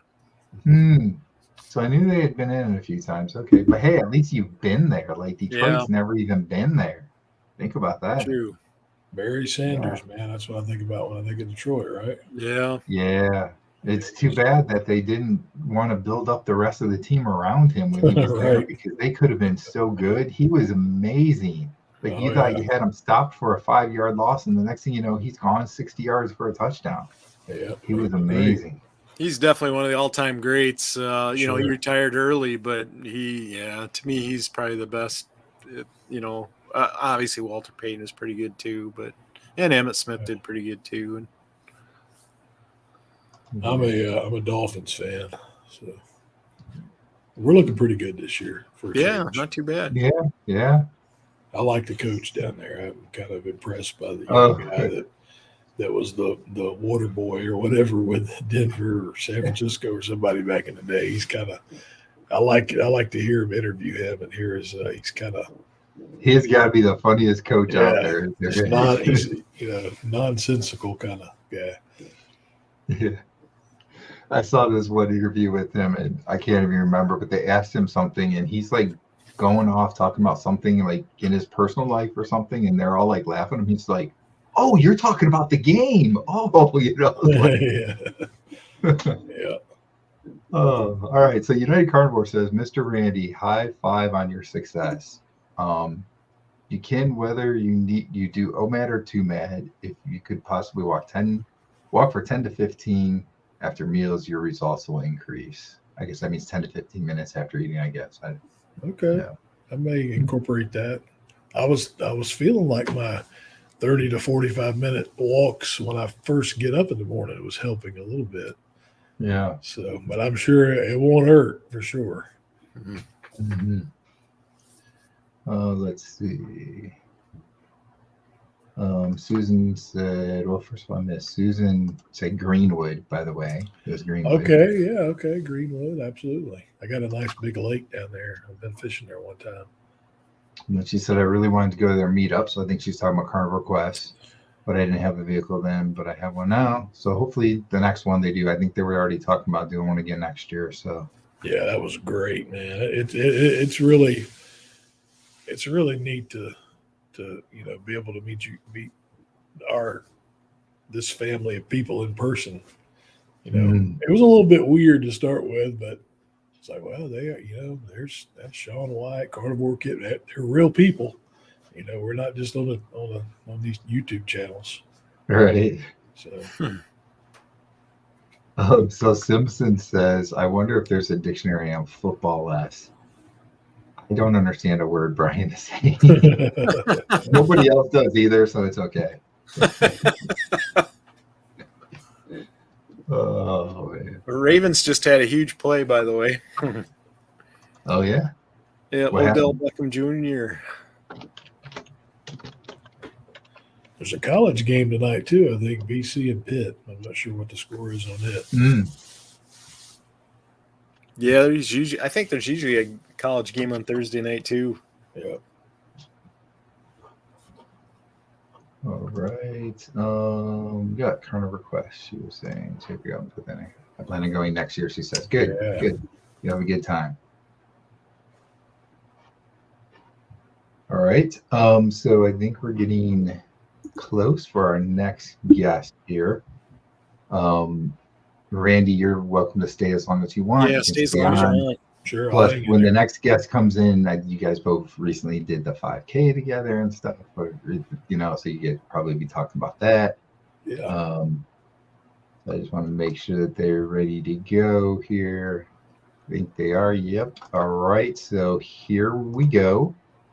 Our next guest, John from the Champion Within. Hello, John. Hey, everybody. How's everybody doing tonight? Hey, John. Great. Doing good. Hey, Greg. You're looking good. I appreciate it. Yeah. I could see it in your face. You've definitely slimmed Got down. that smile going too. Yeah, he's got the smile going. He is slimmed down. Yeah. You already been on another 5K, man, since I seen you last? I'm actually doing one day after tomorrow. Oh, there you go. Wow. So 2 Saturdays in a row. They're having one in Concord, North Carolina, which is really close to where I live and where I work. And it's they're having the Christmas parade, and they're going to do a 5K on the Christmas parade route just prior to the Christmas parade. So hoping that the wife can go and watch the Christmas parade and maybe cheer me as I run by, and then I'll finish the 5K and go back and meet up with her, and we can watch the parade together. So it's a nice. pretty cool event. I'm looking forward to it. Great. I was telling the guys, John, that we're going to my family. We're going to the Keys for Thanksgiving, and I was looking down there to see if they were going to be doing a turkey trot or something like that.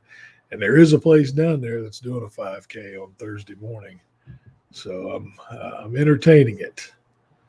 Yeah, I mean, I think like you said earlier, I was actually listening to you guys while I was finishing up at work before I could get off to get home. It was so much fun, Randy and Greg and Brian. I'll just encourage you guys, if you ever get a chance to participate in one, even if you just walk the entire way, the atmosphere, the people. I mean, it was kind of reminded me of a hockey game. Everybody was so excited. They were cheering, and everybody was cheering other people on. And you weren't really competing against the other competitors. You were kind of competing against yourself and the clock. And it was just an extremely welcoming group of people. And they were there from, I looked at the thing, Randy, the registration list. there were people there from Ohio, from Florida, from Wow. Georgia, Tennessee, Kentucky. Mhm. I think it was the largest one they had ever had for that particular event.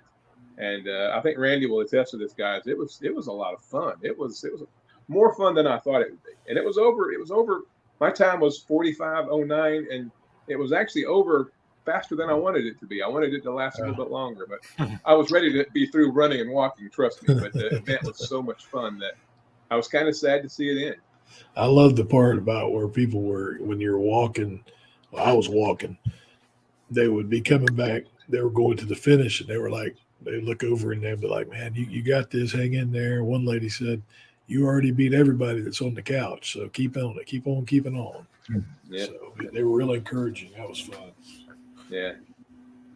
It was just an incredible environment. I'm hoping that the one this Saturday will be equally as good. I looked at you can go online and look at the results from last year, and there were several people that were more time than me, like 47, 48, 49 minutes. So of course my goal, like yours, Randy, I just want to beat my time from last Saturday. If I do 45:08, it'll be a success. Cool. Great. I mean, hey, I was just gonna Greg, give a scoring update yeah. real quick. Yeah. The Ravens scored a touchdown. It was kind of a deflected pass, and they caught it and scored. So now they are up 14-10 with 2:20 left in the first half. All right. Is Burrow coming back out to the field? Yeah, I think so. It looks like he's walking back out. So they got the backup in their quarterback right now. Is that Jake Browning? I think. Yeah. Yeah. All right. Okay. So John, for people that don't know a lot about you, why don't you explain a little bit about yourself, your journey, and the channel, the YouTube channel that you have, which is scrolling at the bottom, by the way, at the champion within 9619. Yeah. So I'm 56 years old, married, 4 kids, 7 grandkids, and I worked in EMS. My story is kind of like Shaun White's Intentional Carnivore. I was a paramedic working in the field as a paramedic on an ambulance, and let my health get away from me. Put on a lot of weight, was eat up with arthritis, had a lot of immobility, and eventually the ambulance service realized that I really couldn't do the job they were paying me to do. So they showed me the door and sent me on my way, which is what they should have done, because I'd let my health get so bad that I really couldn't properly care for somebody. If a trauma patient had fallen down on the ground, it was tough for me to get down on the ground and put them on a spine board and then stand up and lift them up. And so, I just kind of watched my life deteriorate once I lost my job as a paramedic. I did go to work after that as an over-the-road truck driver because I still had to feed my family. So I went to truck driving school. It was a 3-week course, 6 days a week, got my commercial driver's license, and then ended up going to work for our trucking company. And then, I really enjoyed it. I found a new passion traveling across the country. It was kind of neat. And ended up buying my own truck and contracted with the company that I had worked for as an employee. But the Department of Transportation requires that truck drivers, and Randy can attest to this, every year you have to have a physical from a doctor, and just to prove that you're in good enough health to drive a truck and not, have a heart attack behind the wheel of an 80,000-pound truck and kill everybody.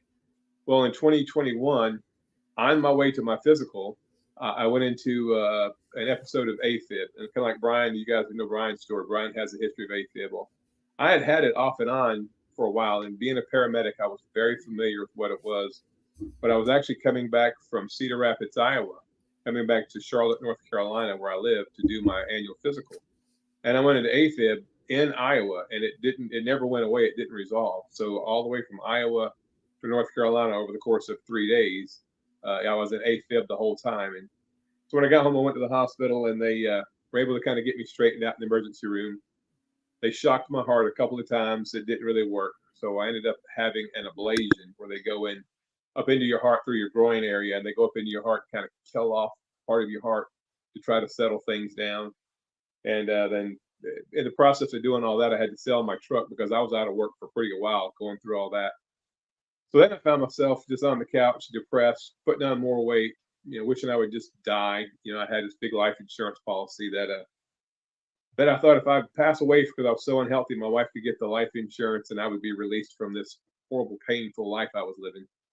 But luckily, I found one of Kerry Mann's videos, a Homestead How, his video of his 30-day update on the carnivore diet. And I watched that and got inspired. And July 1, I started my carnivore journey, just cold turkey.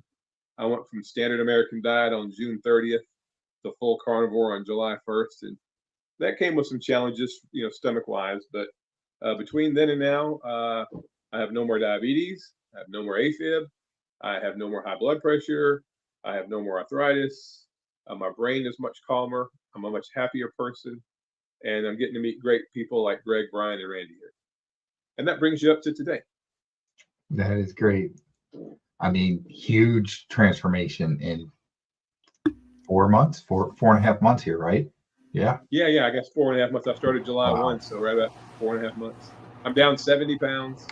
And I feel I'm 56, and I don't know if I've ever felt this good as an adult. Even in my 20s, I had some health issues I was dealing with because I was so overweight, even in my 20s. And I truly feel like at this point, due to the carnivore diet and the carnivore lifestyle, if you will, that I truly am living my best life right now in my mid to late 60s or 50s. I'm sorry, trying to speed up the clock there.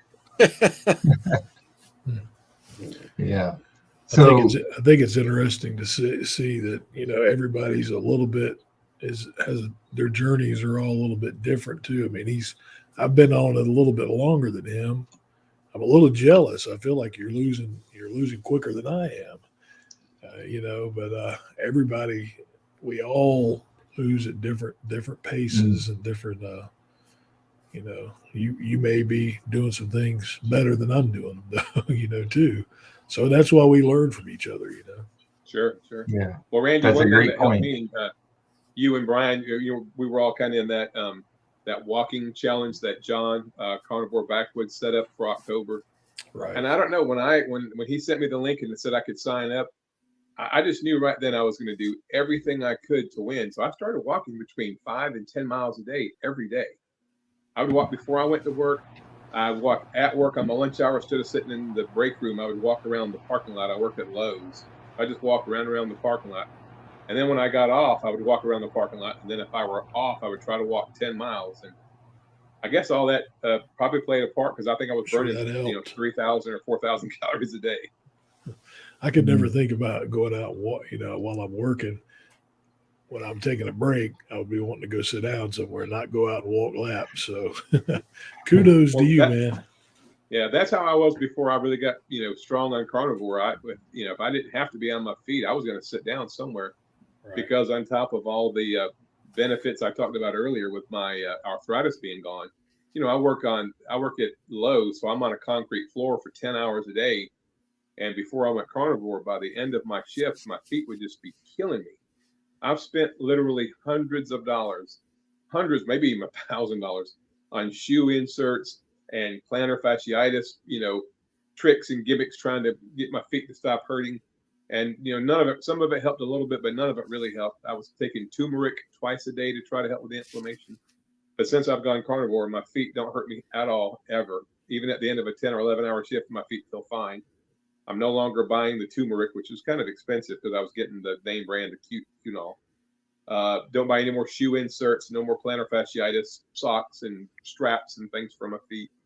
So the carnivore diet for me has actually saved me a ton of money.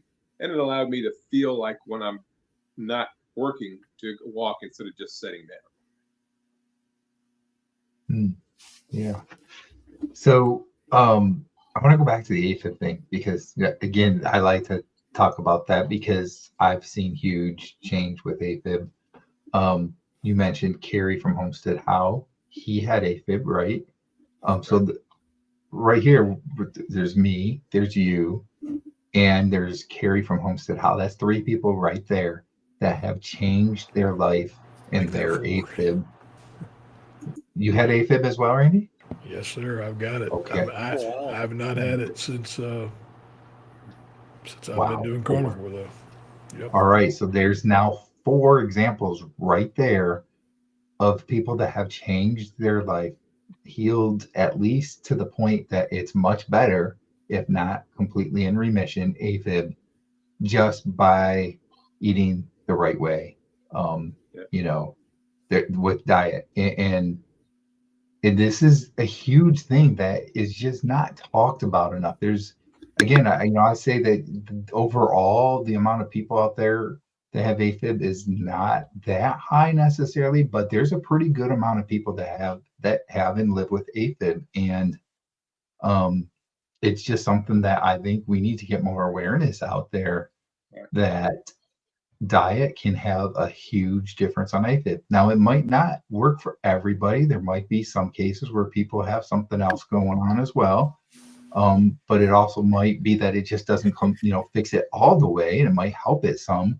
But even if you can help it some, you make sure that you look into what a diet can do for AFib, because the doctors out there don't really tell you that, I mean, my doctor did not tell me that, yeah, you could go low carb and it would help with your AFib. They said there really isn't anything other than maybe having an ablation.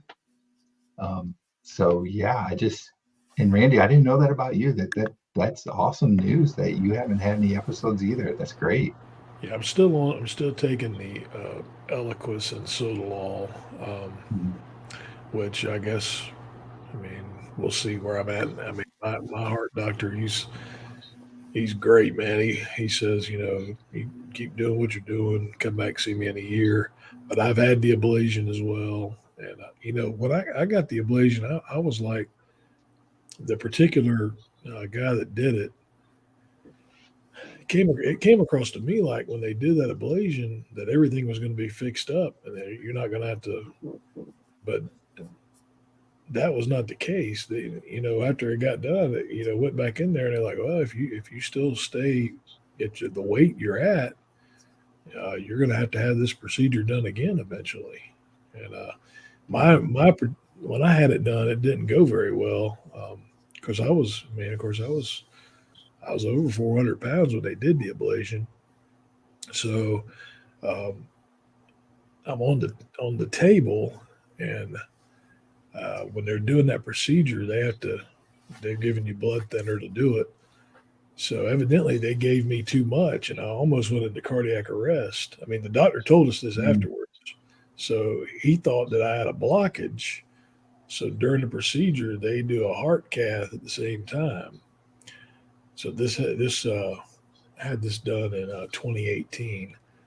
So they go in and look, what they do during a heart cath, look at all your arteries and everything. And they said everything looked, there was no calcium buildup. And even though I've eaten not like I was supposed to all my life, pretty much, didn't have a lot of any kind of buildup in there.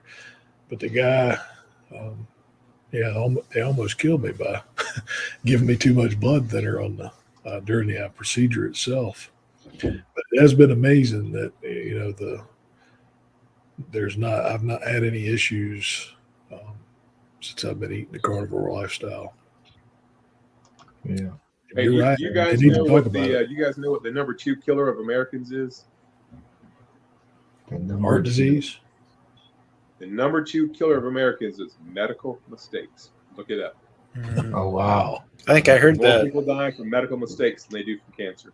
I think I'm never going to the doctor again since you said that. well, it gets back to the point about being carnivore or keto or ketovore and trying to stay away from the ultra processed foods and all that stuff. That's what's causing people to go in the hospital to start with. Yep. So it's not so much I'm not going in the hospital when I feel bad. The trick is, in my opinion, not to feel like you need to go to the hospital, which is what the carnivore diet has afforded me. I don't think I'm going to need as much medical care going forward throughout the balance of my life than I would have had I stayed eating the standard American diet. I was headed for the triple bypass. I was headed for probably a stroke. I was headed for dialysis. I was headed for maybe having one of my legs amputated from diabetes. I've taken all that off the table just by changing what I eat. And the crazy thing, the thing that to me seems too good to be true, is that I'm not hungry. This just, to me, doesn't require much willpower other than, staying away from the sweets. If I'm hungry, to your point, Randy, I'm going to make some bacon. I ate a pound of bacon just the other day with 10 eggs for a snack. So I'm never hungry. I've lost weight once before doing the eat less move more thing, and I actually lost 100 pounds. But it was the worst 4 months of my life. I was hungry, I was miserable, I was hangry.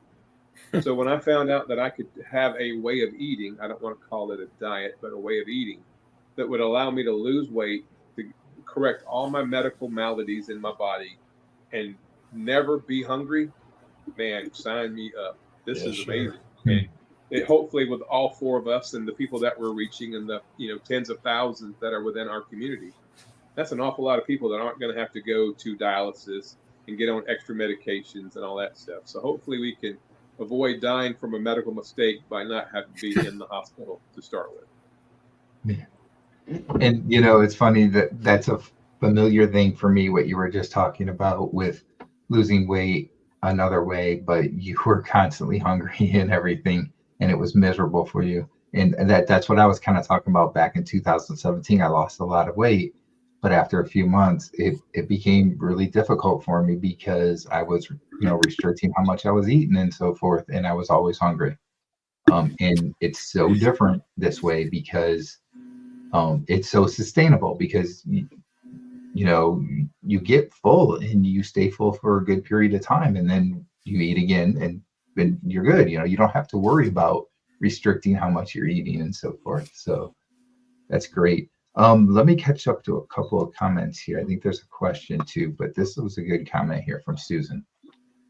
I started at 57, taking my life back. Keto for 5 years. Saw Carrie's, this Homestead How, a 30-day carnivore video. Then I transitioned to carnivore 5 months ago.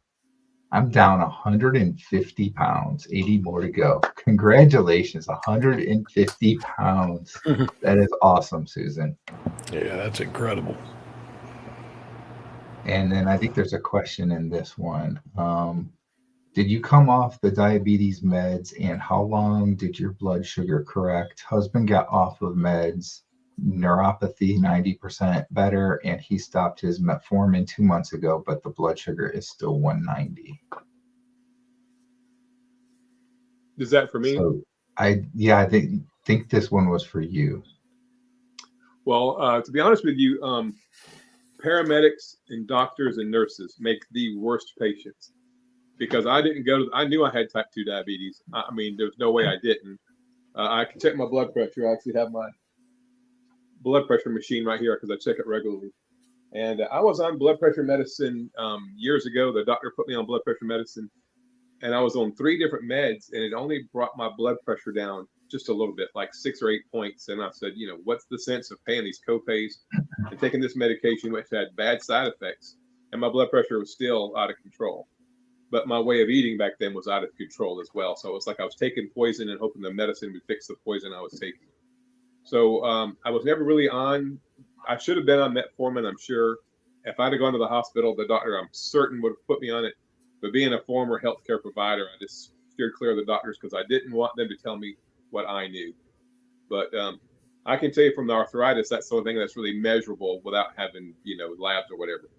The arthritis pain and suffering that I went through in probably 2 to 3 weeks at tops was completely gone. And that was the biggest thing, because that allowed me to be mobile and to move more. And I think that kind of snowballed into feeling better and doing better because I didn't have so much arthritis pain. It allowed me to get up and move, which complements this way of eating. It's just movement. I hope that answers. I hope that helps. Yeah. And Susan replied back where we're just talking about her. She said, "Thank you, glory to God." Yeah. Absolutely, glory be to God. Tremendous transformation for her. That's great. Yeah. All right. So let's see. Did we go through? We went through our topic, right? We talked about the. I'm sorry. Let me go back here. Yep. So we talked about our success stories already. Why do I keep thinking that there was something else that I was going to go through? I think future challenges is probably the next thing. And it sounds like I know Johnny's going to do a 5K, and I think Randy wants to do one again soon. And yeah, I know myself, I want to be able to do that too here eventually. Yeah. So it sounds like potentially Randy could be doing one next week. John, you said you were doing one. Is it Tomorrow, you said? Saturday morning. Saturday. Okay, so 2 days from now. The day after tomorrow. Okay, there we go. So Yeah, you both Brian. got big things Brian, you know coming up? that one in Mayberry is not. It's not a bad ride down from where you're at there, Virginia. So about Erie, North Carolina. Next year if we put this thing together, you can. I think they've already got people signed up already for next year. As a matter of fact, Wow. I didn't look at the date, but I was looking. They sent me my results or whatever, and I saw that there were people signed up for next year already. I got a question for both of you guys, Randy and Johnny. Did the doubts ever creep in on you that you could do those 5K events and do those challenges? And, sometimes I think it's easy for us to overthink things and think that we can't do something. Did that ever cross your mind, or did that come across it before you agreed to doing it at all? Well, for me, I had already been out walking, 3, 5, 8 miles, 10 miles. I walked 10 miles on 2 different occasions. So I knew I could physically do it. I didn't know if I could actually run, because prior to that 5K last Saturday that Randy and I did, I had never really ran. I tried jogging a little bit, and my lower back would start hurting. But I went and bought new shoes that Friday night before the Saturday. I went and bought some new running shoes. And because my work shoes were wore out, they were just flat wore out. So, but putting the new running shoes on with a good sole on there and being a running shoe, I didn't really have any problems. But I thought I was going to do much better than I did. I was still happy with my time. But now, when I set my mind to something, and this could be a character flaw for me, and my wife thinks it is, when I set my mind to something, I'm going to do it. I mean, you might have to put me in an ambulance and haul me to the hospital afterwards. But if I set my mind to something, I'm going to do it. What kind of shoes did you get, by the way? I think they're called Auras. I don't have right in front of me. I don't remember. Okay. I'm not real versed in running shoes, but I'll let you know, Randy. I'll send you a message and let you know what they were. I got them at there was a shoe store in Mount Airy. I went up there, and the young guy waited on me. Said he ran 5Ks all the time, and this was a particular shoe that he used, and they were like $129, but they were $50 off for $79. I said, yeah, I'll take them. Nice. I've got them upstairs. I'm going to wear them, of course, this Saturday for my 5K. So that's my 5K shoes, if you will. Yeah. Greg, to answer your question, yeah, the doubt, yeah, I was definitely I said, well, let me just make sure I can do this and it ain't going to kill me. Again, I'm right at 360 pounds. So I say in our 5K, I probably was the biggest one in the 5K. I would dare to say weight wise. Like I say, I feel like I carry my weight pretty good, but so yeah, I was like, let me. So I walked it. Like I said, I did the time, and I was like, I think it was like an hour and 14. And so, yeah, I was definitely, wondering if I could do it, because I'd never intentionally just set out to say I'm going to try to walk 3.2 miles, which is what a 5K is. So, and it's a little trek. I mean, it was, but it seems like, John, you may, could comment on this too, but it seems like when we got to that last, I don't know, half or 3/4 of a mile, and you can kind of see the finish, man. It's like the adrenaline gets in then, because you're about to get to the end of it. So, one quick question, Randy. I know you had your earbuds in when you were doing the 5K. Did you hear me screaming for you coming across the finish line? Yeah, I heard you did. Because it was like 107. I said he had showed me his time where he did the practice 5K. And so I was watching the clock, and I was watching him, and I was trying to do the math. I said, well, if he can get here before then, he'll beat his time. And then he was getting close. Then he started jogging. You could see the finish line. He started jogging towards the finish line. I was as happy for him as I was for myself. I was just hollering, and I'm sure I drew a lot of attention to myself. But he did fantastic. It was awesome. I thought I'd got to the finish line. It was kind of a false finish line there. I picked it up there, and I was like, yeah, I made it. And I said, no, it's a little bit further. So I had to, keep on getting a little bit. So, Yeah, they had the big clock, the big black clock with the red numbers on it, about, I don't know, 40 or 50 feet from the actual finish line. Yeah. I guess that way you could kind of see what your time was. But Randy and I, neither one having ever done a 5K before, I thought that was the finish line too. But the finish line was like 40 or 50 feet further up. They have these on your bib that you wear on your clothes that has a sensor, like a GPS thing. And so when you cross between the two magnetic things, that records your time electronically. And it was amazing. Now that I know that, when I do this one Saturday, I'm gonna look and see where the actual finish line is. Yeah, so you'll know, right? 20 feet short. But there was people of all ages out there, and there were even people that were pushing people in wheelchairs. I mean, that was inspiring to me. And of course, they beat me. I mean, somebody was pushing somebody else and beat me. So I gotta step it up. Yeah, there were people there in their 70s and 80s running, and they were running.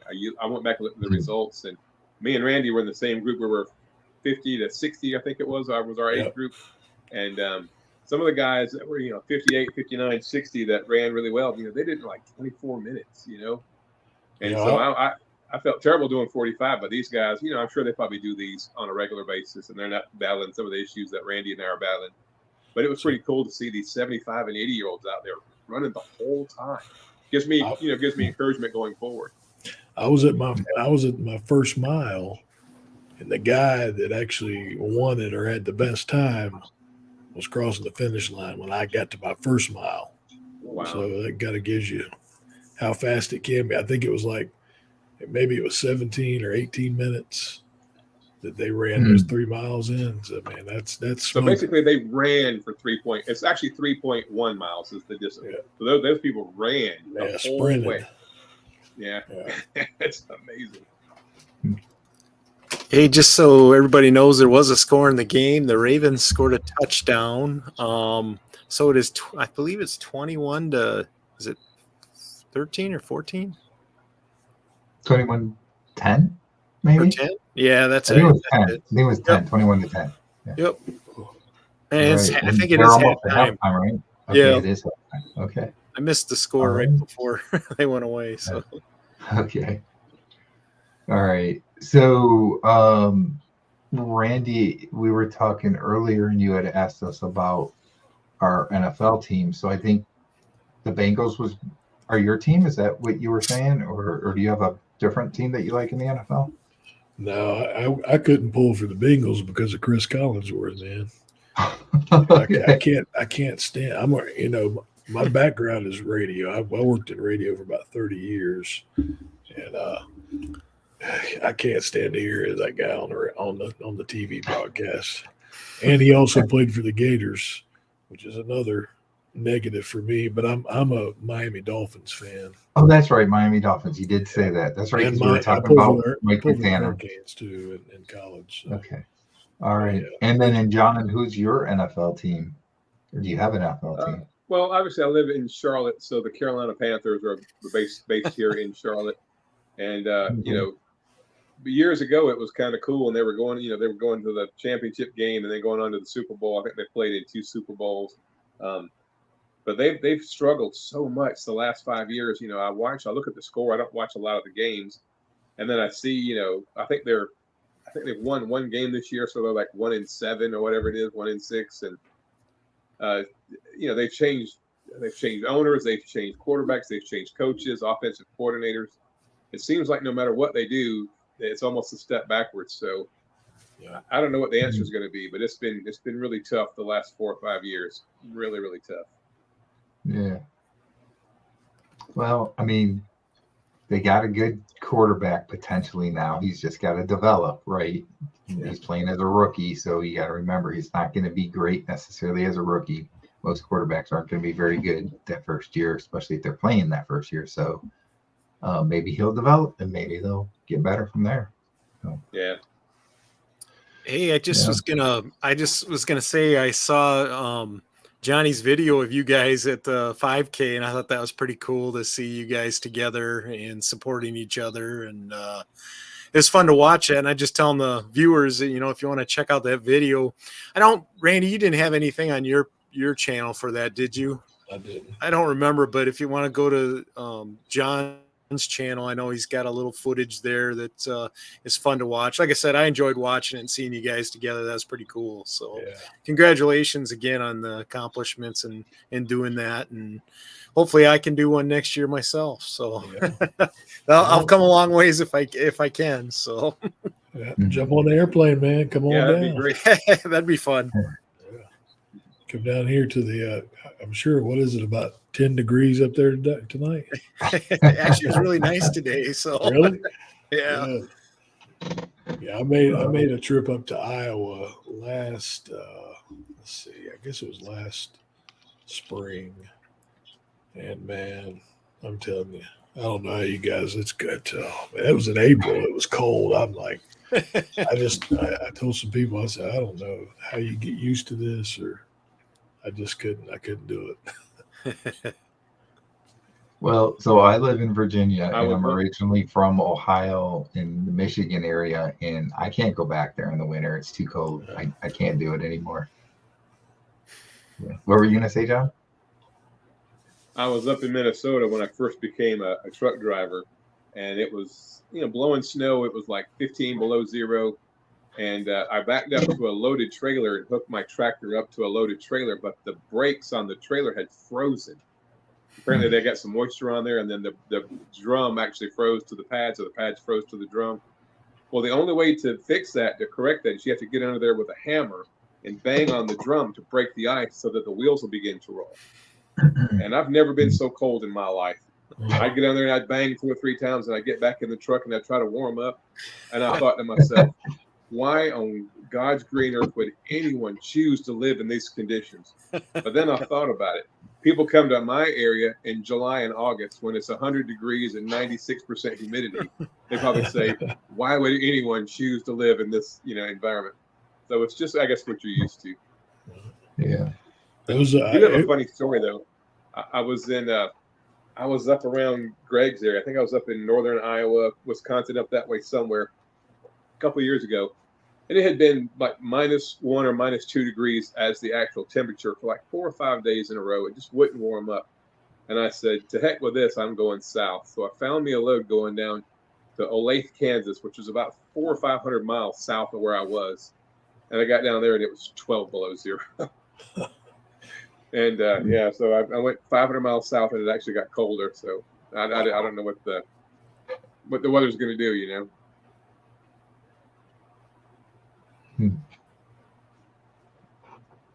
The United Carnivore here says, awesome work, guys. Great show. Thank you. Yeah, thank you. It's great having John and Randy on and being able to talk about their most recent success with the 5K. So that's great. Yeah. Where's the United Carnivore? Is that a guy, a girl? Is that, or a lady? I wouldn't know where they're from. So United Carnivore has their own YouTube channel at United Carnivore. I believe it's a guy. Okay. Like UK maybe?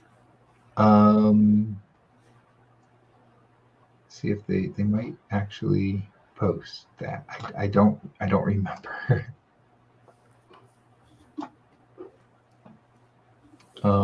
There is a question, I think, here. I think we got a troll. Oh.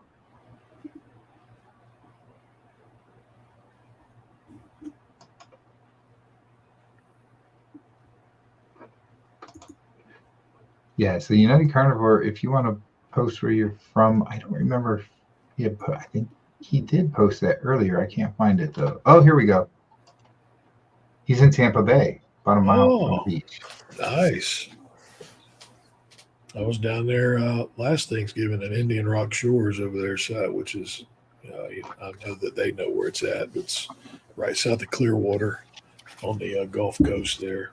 Nice area.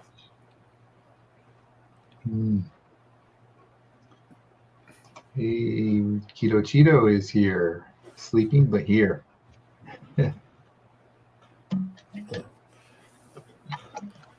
Sleeping, but here, okay. Yeah. How do you do that?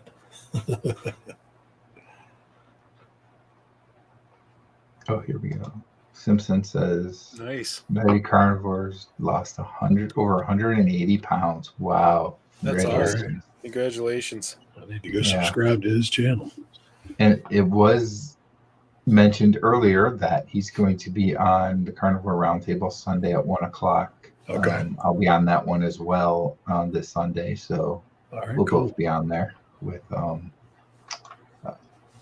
backwoods, John. So Yeah. all right. So I was going to ask John. So we know Randy is the ground beef guy. That ground beef is his favorite. We also talked about bacon, that being his number 2. So John, what would you say is your favorite food to eat on the carnivore diet?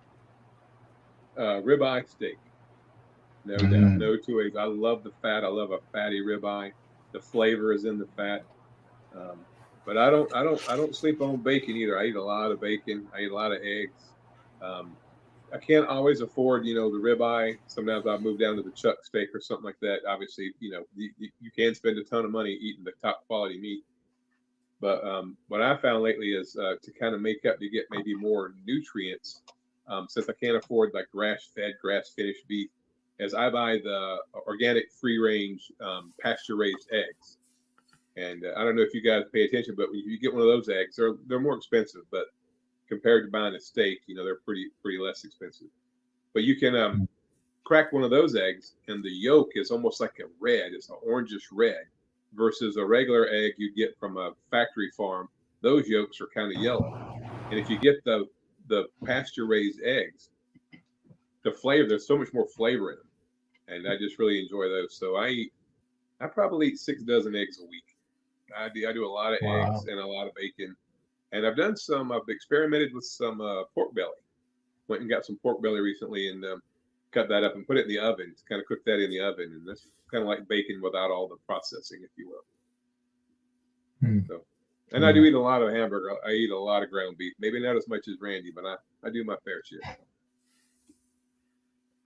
Randy, do you ever get tired of ground beef? I have a hard time stomaching it anymore. I just can't do it. No. I'd say you have to change his name if he did. Like I said, my mom, that's in my original, my mom called me Wimpy. She's like, and my kids, they'll give you a hard time. Well, they're always, I've almost got them broke at this, but they'll come home or whatever. They'll say, what do we have for supper? I said, y'all know what I'm eating. It's either going to be ground beef or a steak. I mean, you guys decide what y'all are going to get, but those are the 2 options as far as I'm concerned. For the most part, I mean, I will eat some chicken and shrimp. I do love shrimp. I had some lobster on the cruise, which is good, but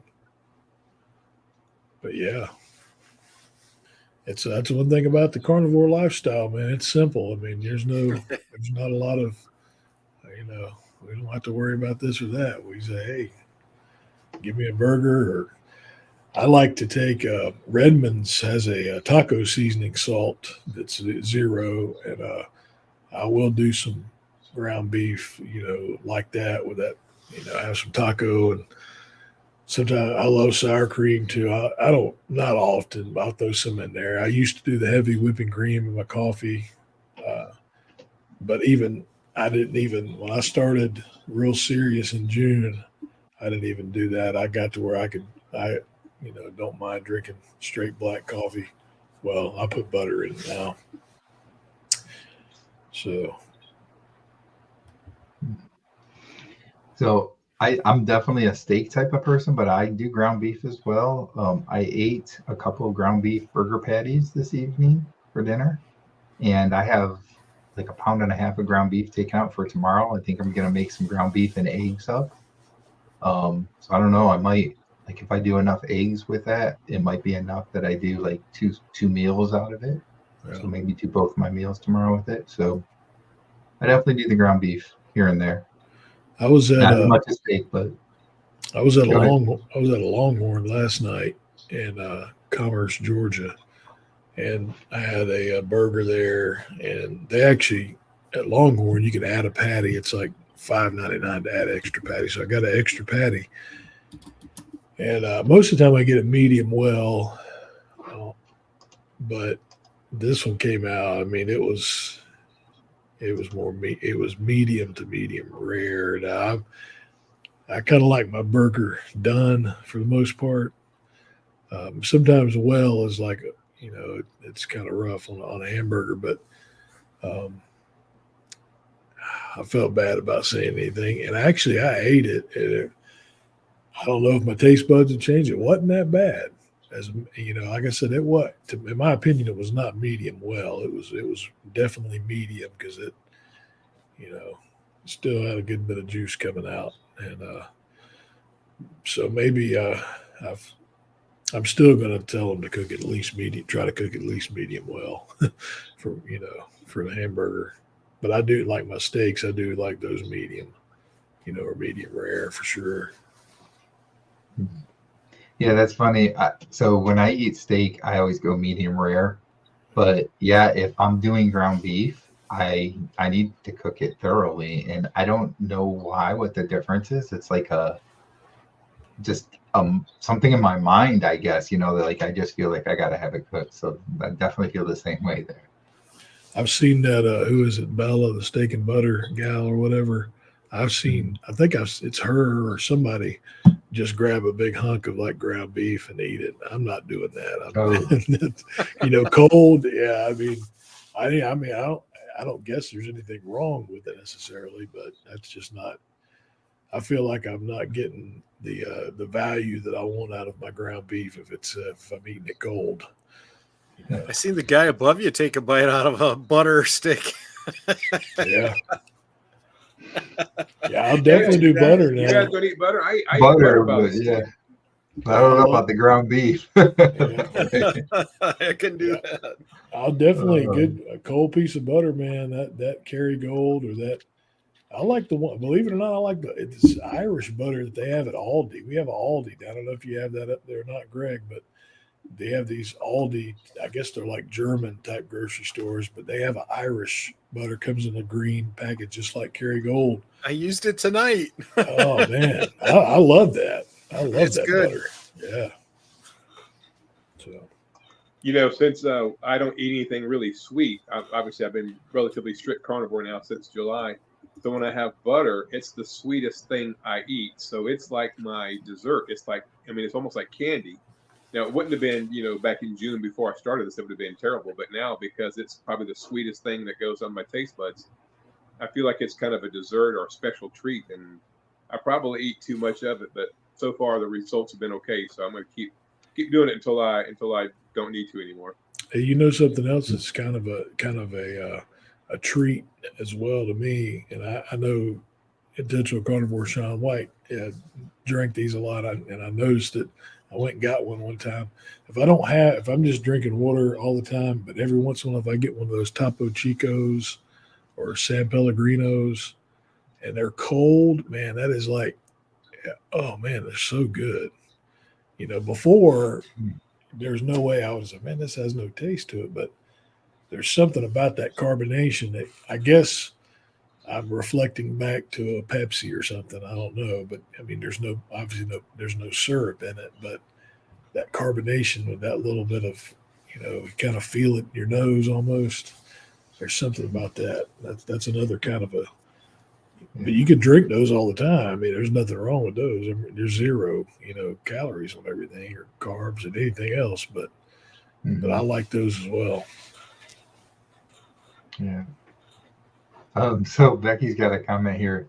So to kind of preface this, yesterday Greg and I had a happy hour chat, and Becky was asking us about the best thing to do for heating up her meat that she had, whatever it was at work, when all she had was a microwave and it was kind of drying out that way and so forth. So I gave the option of, well, just try eating it cold. So she says here, thanks for the tip last night to eat the meat cold. I didn't heat up my ground beef today and just ate it cold, and it was really good that way. So I'm with Becky on that. I don't mind. I hate heating up ground beef, especially in the microwave. oh man, to me it messes up the flavor of it. But cold, like my wife makes a good meatloaf, and there's nothing better to me than cold meatloaf. So, so yeah, I'm cold ground beef that's been cooked. Let me clarify. That's been cooked first, it has to have been cooked. But, exactly. Not cold ground beef that's not cooked. All right, I'm gonna try to catch us up on some of the comments here. Susan said, "I'm with Greg. I got tired of hamburger. I took a couple of weeks break. Just bought some ground beef today to try it again. So we'll see." Mike, Jesus is coming soon with Mike Shaw. I'm with Susan, who's with Greg. I do get tired of ground beef. Paul is saying, "Hey," from Nora. So hello. Where's Nora? Nora, I don't know. It's a good question. It might be. Let us know where Nora is from, Paul. I think he's. And then I gotta go back to Mike here. Oh wow, signed into that account. Hang on. Mike, you got 2 accounts, huh? I thought you changed your name. Mike there it is. TV. There we go. Thought that was great. I want to go check that out, man. Jesus is coming soon. So Cindy says today's first meal was browned ground beef heated in butter with bacon, eggs, and cheese. Yum. Sounds tasty, Cindy. See, everybody's either on board with the ground beef or I don't know, but there's a lot of on board with the ground beef at least. I already did that one. Okay, sorry. Gail says, "Sorry, got caught up putting a video together, post on Instagram. What did I miss?" Gee, what did she miss? A lot, I guess. We're sure when you left. Wow. Come on, Gail. I mean, just John and Randy over here are completing a 5K. Yeah, Randy, I mean, he's been like crazy busy here, right? He had the cruise, did the 5K. He's talking about doing another 5K. John did a 5K. He's doing another 5K Saturday. Yeah, these guys are rocking it. The cruise, it was a 4-day cruise, and that was my wife, our 25th wedding anniversary. So I kind of felt like I needed to do something special for that. And that was first time ever cruising too. So yeah, that was so now the family vacation. Of course, the kids were mad at us because they didn't go on the cruise with us, but we had to check it out first. Yeah. So Gail says, "I'm heating up my ground beef soup with chunks of leftover roast in it. Sounds good. And I reheat my ground beef in the microwave only if it's in broth." Oh. And Becky says, I better like ground beef. I just bought some for $2.99 a pound. That's a great deal. Yeah. I usually can get some for $3.99 at Costco, but $2.99, wow, that's a great deal. Here we go. Paul is from Nora Springs. Yep, that's right. A town next to me. Okay. Yep, okay. Here in Iowa. Yep.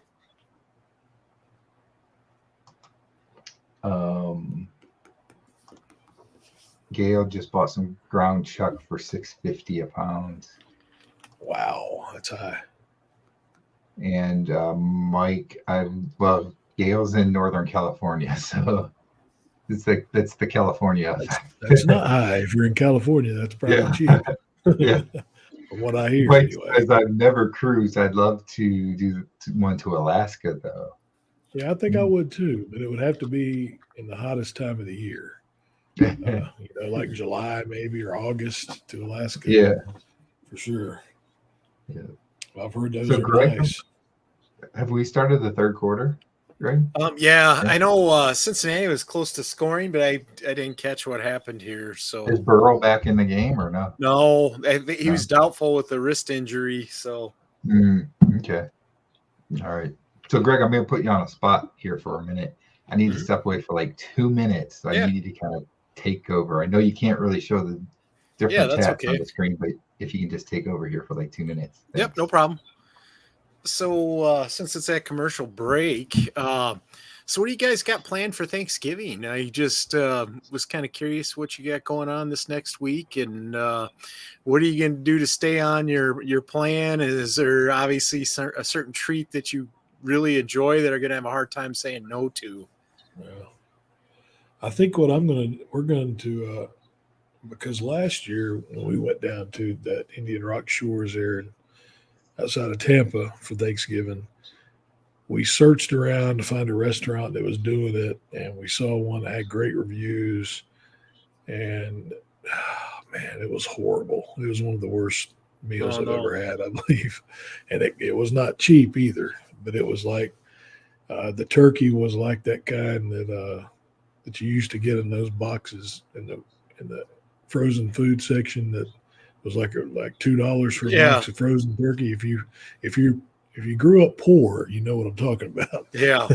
But so I was like, man, so my wife said, that's it. We're cooking. We're going to cook for Thanksgiving. So I definitely, if possible, and I doubt that in the Keys it's going to be possible, but if I could get a deep fried turkey breast somewhere, of course, that, if those that know anything about that, now deep fried turkey breast, at least where I'm from, that's just, they're putting it in a pot full of grease, and that's what I make. Yeah, there's no breading or anything on it. Yeah.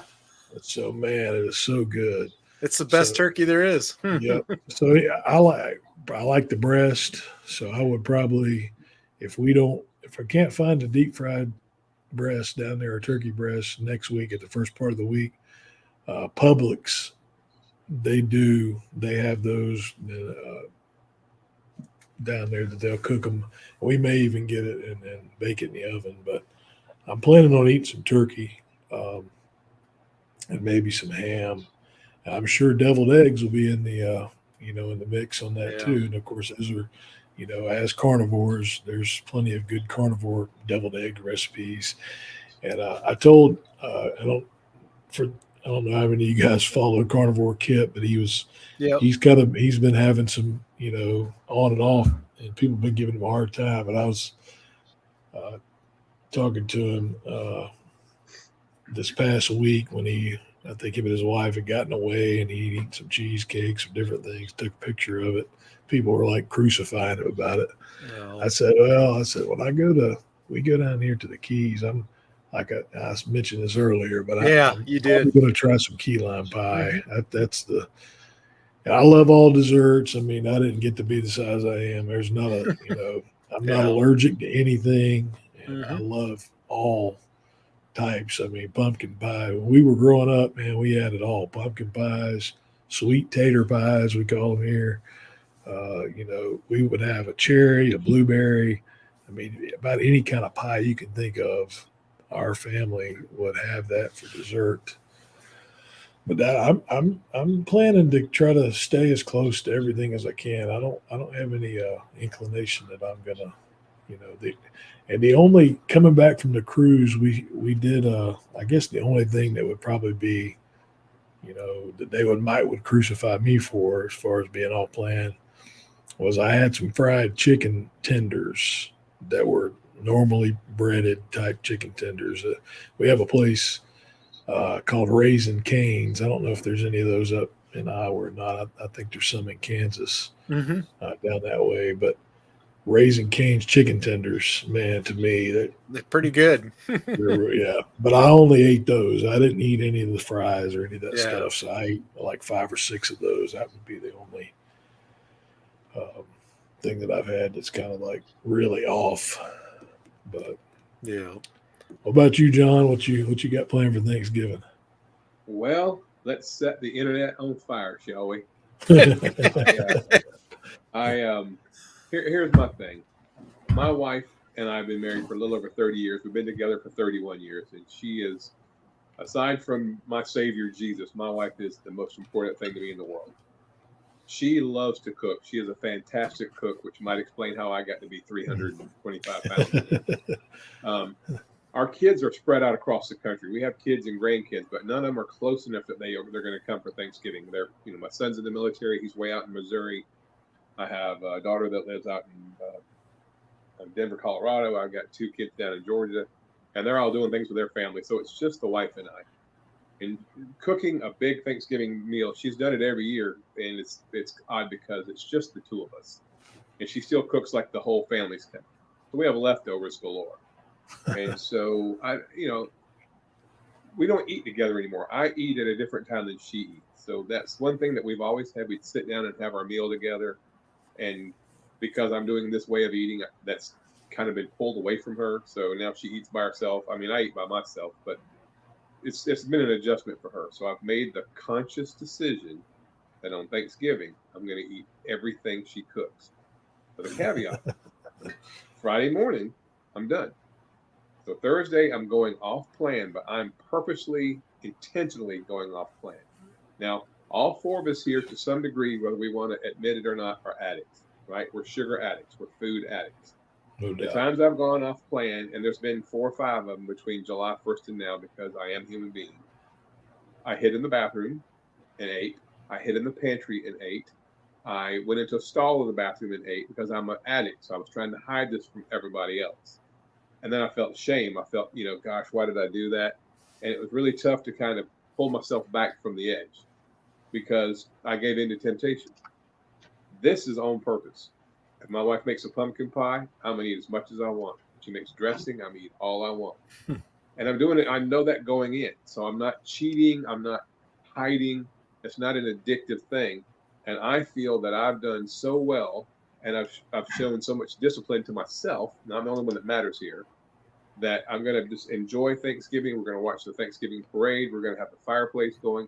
I'm going to eat everything she cooks. I'm going to enjoy it, tell her how great it is and how much I love her. And then Friday morning, I'm going carnivore again. Yeah. Think about this. That. I like that. You didn't eat one carnivore meal and get healthy, right? Right. One meal is not going to make or break. It's not. And by making a conscious decision that this is what I'm going to do, I'm going to enjoy it. I'm not going to regret it. I'm not going to look back. And Friday morning, I'm going to be a strict carnivore again. And so I'm going to make a video about that for my channel, obviously. And I'm sure I'll get some crazy comments in there. I'm a traitor or whatever, but I don't care. This is my life. I'm not living your life. It's your life. I'm living my life. It's your weight loss journey. Yeah. I mean, life happens. And I'm a big fan of, hey, life happens. You know what? If that's what you want to do, great. More power to you.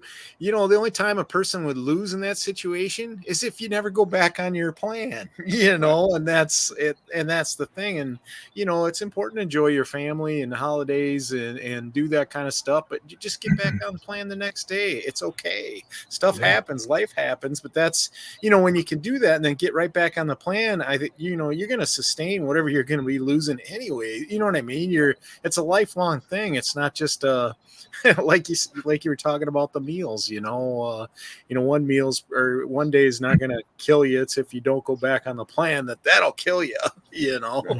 So. So I guess we were talking about Thanksgiving when I was out. I see some comments in here I'll bring up. Mm-hmm. Susan says they're doing keto recipes for Thanksgiving, so that's cool. Mike says Thanksgiving is my day 100. Congrats. Yeah, I might take the day off and then get back on track. Gail says I'm probably going to my sister's house. She has 4 new kittens. And my brother-in-law lays out a full Thanksgiving meal with turkey, dressing, potatoes, sweet potatoes, gravy, green beans, and olives. And then she says, I plan to eat lots of turkey and 1 teaspoonful of everything else. Hey, go ahead. I was going to say, I got a quick scoring update. Actually, 2. While you're away, the Bengals kicked a field goal, and now the Ravens just kicked a field goal. So it's 24-13, I believe. 24-13, okay. Who's up? It'd be the Ravens. The Ravens, yep. Mm-hmm. All right, so Susan said, yes, it's a mindset and lifestyle. I am a fabulous keto cook, and it's going to be yummy. I'll be right back on Carnivore again on Saturday after the leftovers are gone. Mm-hmm.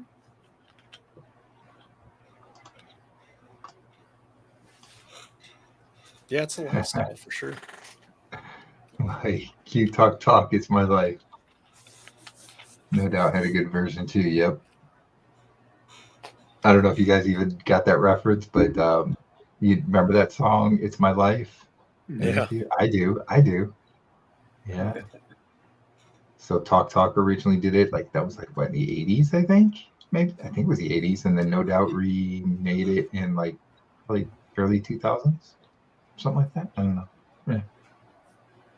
Yeah, So I'm gonna document my we'll call it an experiment, and of one experiment, my Thanksgiving thing. I'm gonna document it, and if I'll probably gain 5 or 6 or 7 pounds because of the water I'll hold.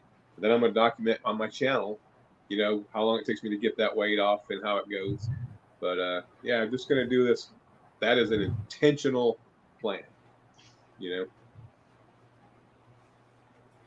I mean, you may find it actually resets some of your metabolism too, though. I've had that happen many times when I was doing keto, and I got kind of stuck, and I'd go off the plan, basically a meal or a day, and yeah, I put on a couple pounds, but then all of a sudden I started dropping more weight, so it got me unstuck. So it's one of those things, it's your body's going to do things differently, obviously, but yeah, you might find that it actually ends up being beneficial to you. So. Yeah. Get that metabolism ramp back up, right? Yep. So I remember myself before going to Carnivore or anything, Thanksgiving is always a day that I eat too much. So this year I got to try and stay away from the eating too much thing. Like, you know how like when you're eating carbs, and you eat too much, you just feel awful, right? Like your stomach hurts and stuff. You're like, oh, I ate too much. That's how Thanksgiving always had been for me in the past. So this year, my plan, we're having a late Thanksgiving, first of all, because a couple of my kids aren't going to be getting back in until later in the day. So my plan this year is I'm going to have a nice big steak early in the day, and that way I won't be as hungry when we eat the Thanksgiving meal. And then they can have like basically turkey, and we like to make deviled eggs, so probably some deviled eggs. And I'm hoping that I'll be good with that. I won't be completely disappointed if I do have like a little piece of pie or something like that. But right now, I'm trying to stay away from that and thinking that hopefully I'll be full enough from everything else that I eat that I won't go that route. So we'll see how it goes. Do you guys like cranberry sauce? I've never been a cranberry sauce person, no. Yeah. How about I you, like John? it from the can. I like the the cheap stuff from the can. My wife wants to make some homemade cranberry sauce this year, but I'll take the was it Castleberries or whatever it is, the one right out of the can. Oh yeah. Mike says, confuse the body. The bathroom would be fun for a day or two. Very true. It Very might true. be. Yep. Gail says, I can eat a boatload for several days, then run out of food and have to eat a lot less until the next shopping day. Weight never changes.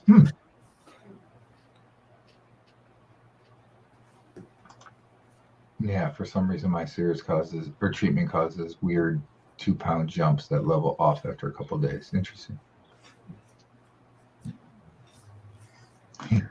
Yeah, we need to be prepared for the inflammation and aches and pains.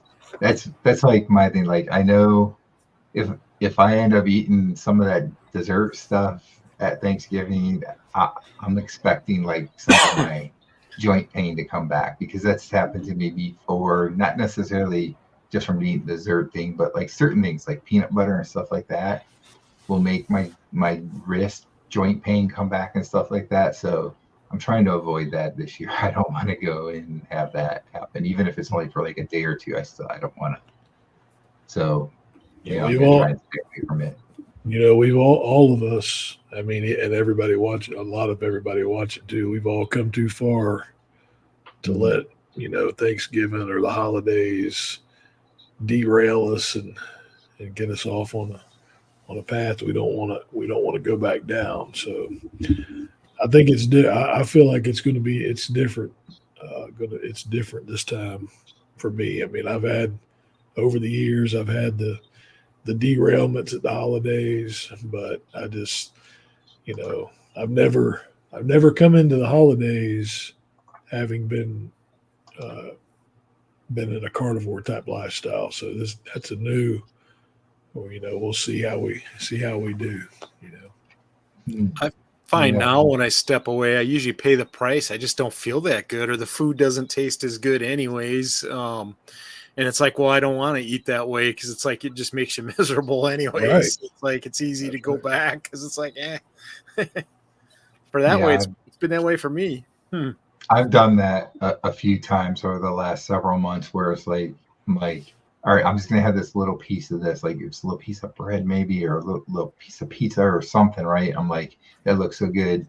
And then I go and eat just like a piece of it, a taste of it or whatever. I'm like, yeah, no, it doesn't actually taste good anymore. So maybe that's a good thing. Yeah. So.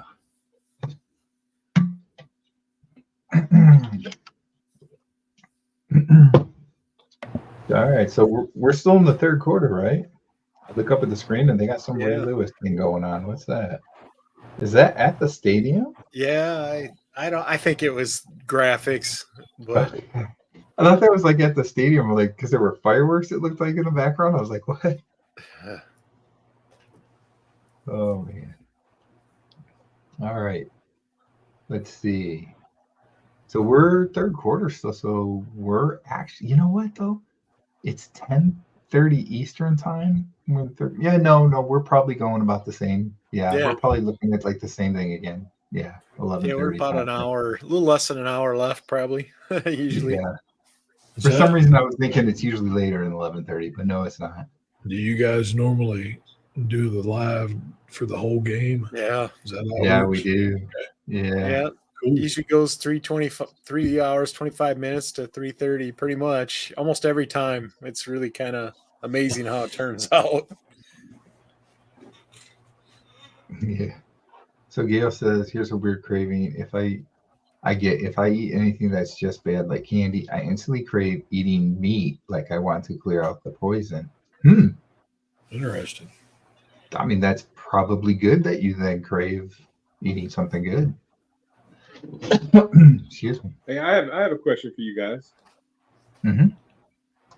I saw on somebody's channel recently. I think they took and they put some ground beef in a skillet and browned the ground beef, and then cracked a bunch of eggs over the ground beef and kind of scrambled the eggs with the ground beef. Have you guys ever done that? I've done that with sausage, but not ground beef. Yeah. Take like a pound of sausage and then several eggs mixed with it. Oh man, it's so good. I would imagine ground beef would be good with it. Yeah, I have done that, not in like a cast iron skillet or anything like that, but just in like a regular frying pan, where I cooked up the ground beef and then I put eggs on top of it and mixed it all in and cooked it the rest of the way that way. So I have done that. I thought it was pretty good that way. I think I'm gonna try I that. generously put salt on it as well, my Redmond salt. I tend to use a lot of Redmond salt in my food, so yeah. I was gonna say, I think I've seen a couple recipes made that way by a chef. They did that, and I thought, man, that looked pretty good and is a good idea. So I haven't tried it though. So Gail says my mom called it ground beef scramble, Yummy. and Yeah, Cindy said that is what I did today. Cool. Mike says I'm gonna I've try done that. that, but I don't scramble the eggs, more of letting them fry. But it is a bit messy. Like it though. Gail said I have to use up this ground beef before it goes bad, so she browned it and tossed it in the eggs. Huh. Yeah.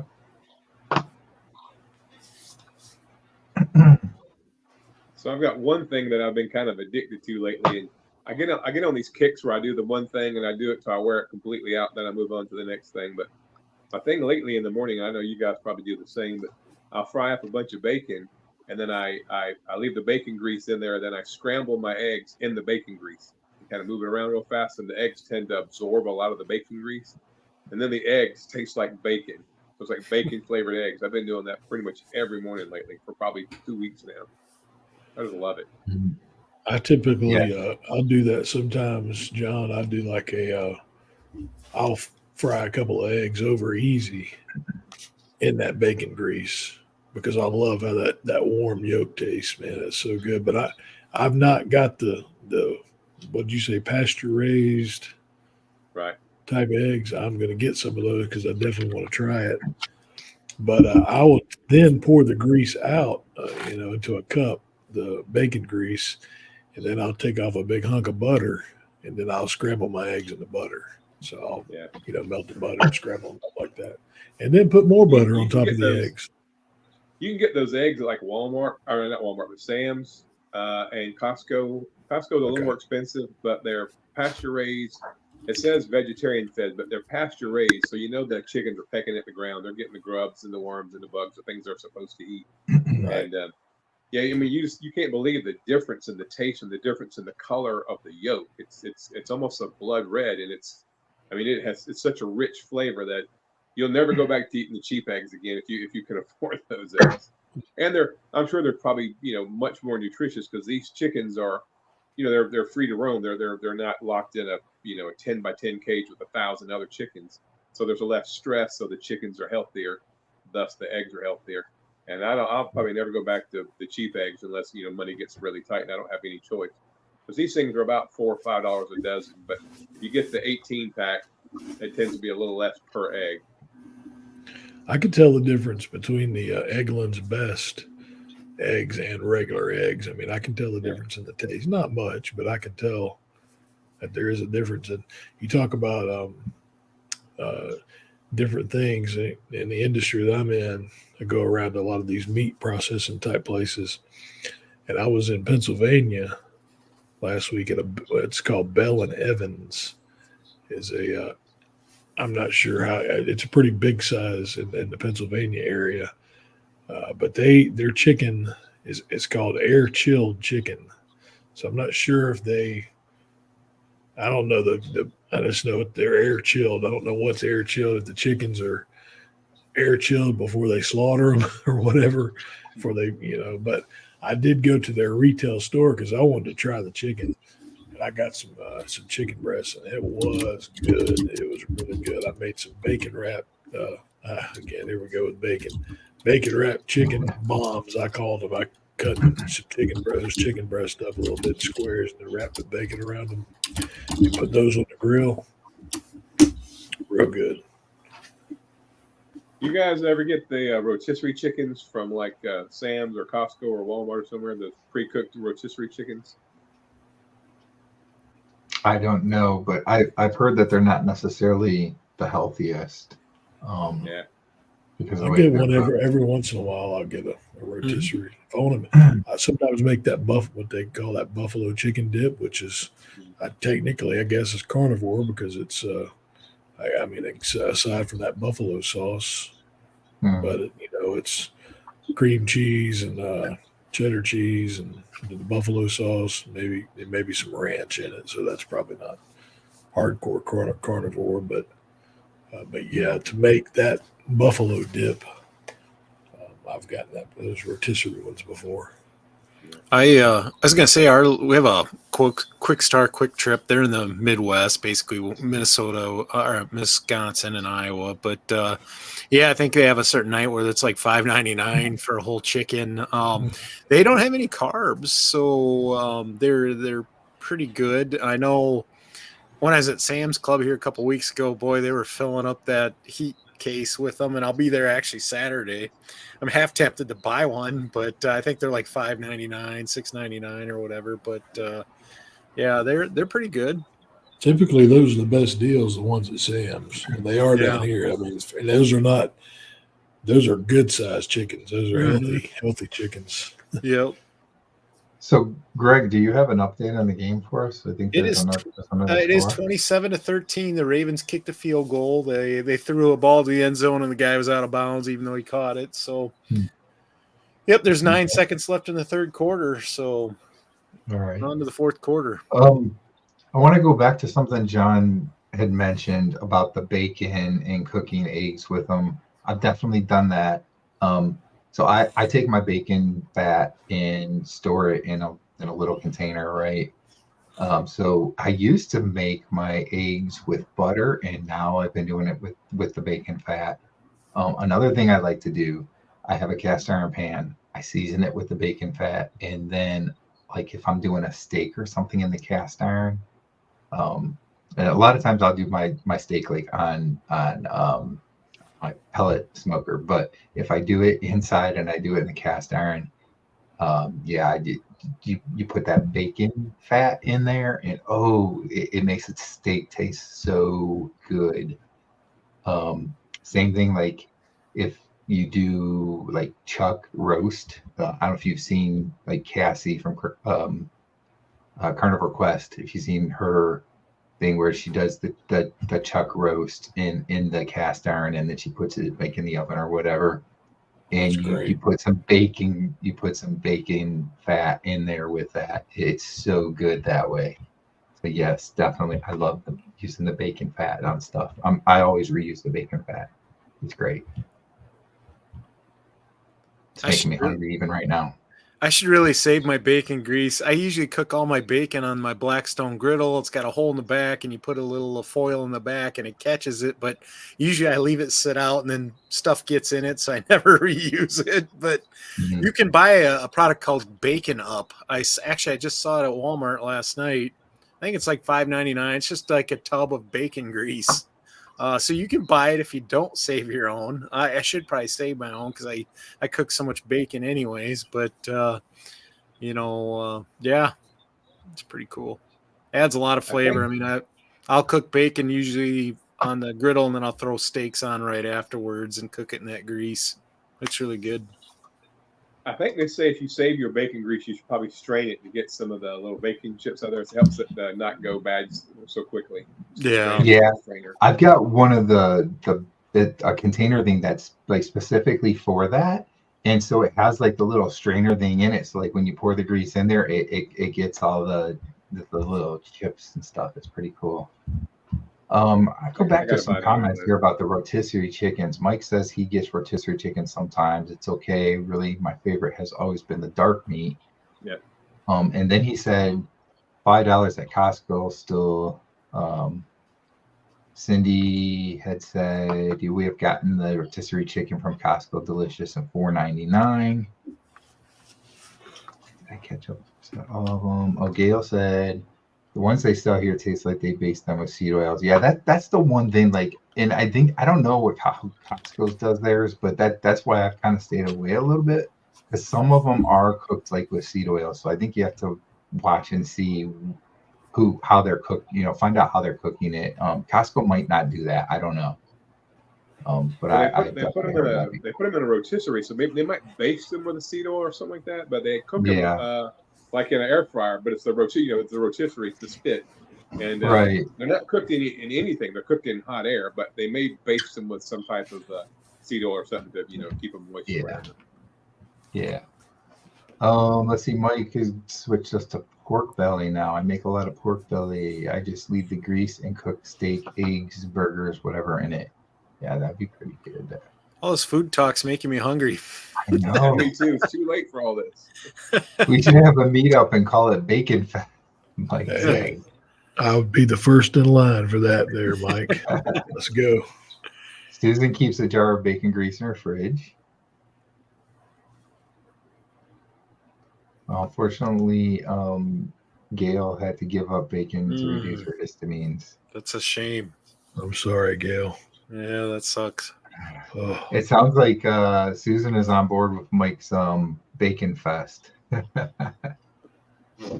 could Bacon probably fest draw. meetup. We could probably draw people from all over for that, man. You said you're having a bacon fest.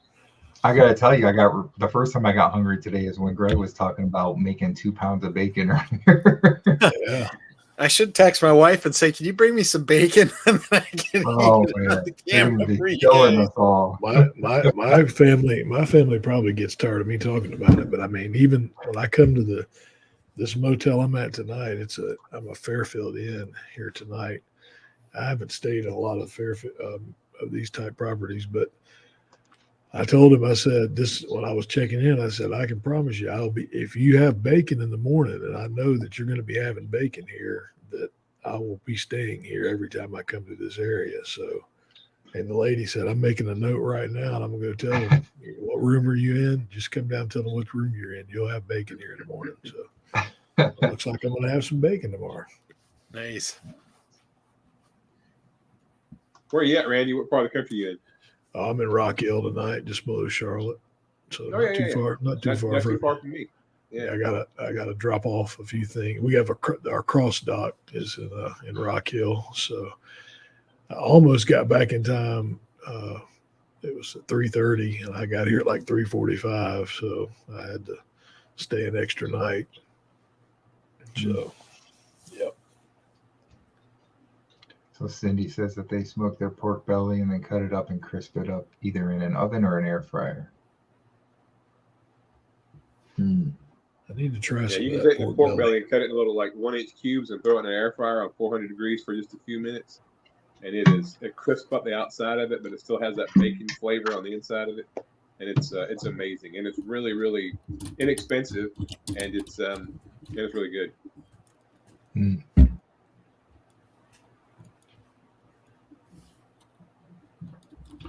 Yeah, I think with Joe Burrow going out of this game, my prediction of the Bengals winning just is thrown out the window. They're not really doing a whole lot with the other guy in. They're still down 27-13 here in the fourth quarter.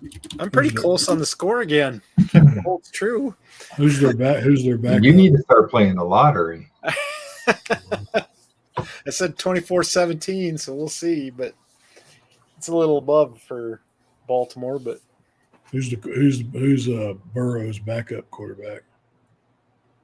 Jake Browning. Yeah, Jake Browning. He played at Washington, didn't he? I think. Yeah. I think so. Yeah, Washington College.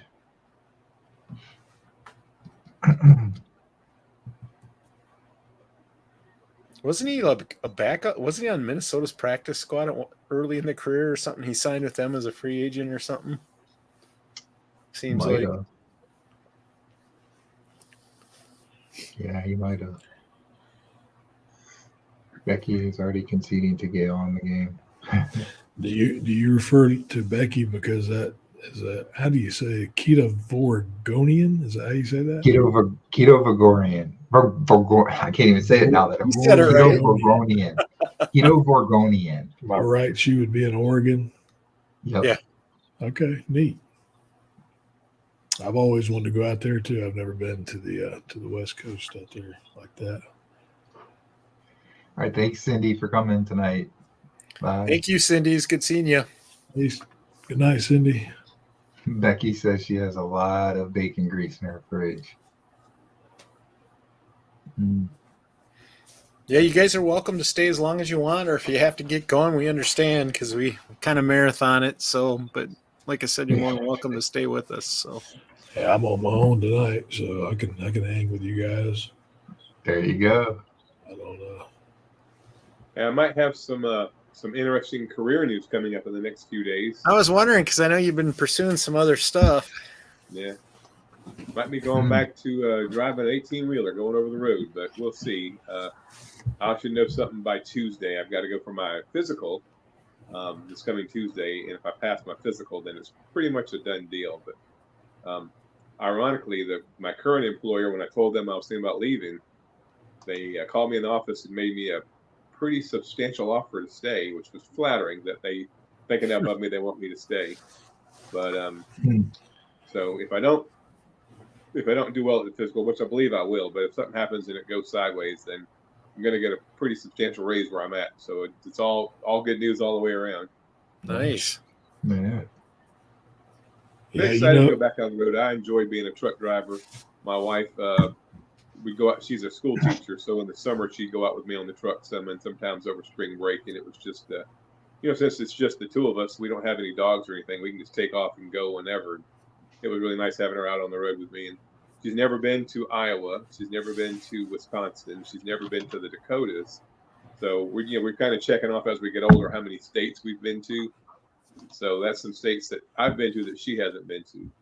And then my son used to live out west. He lived out in Idaho.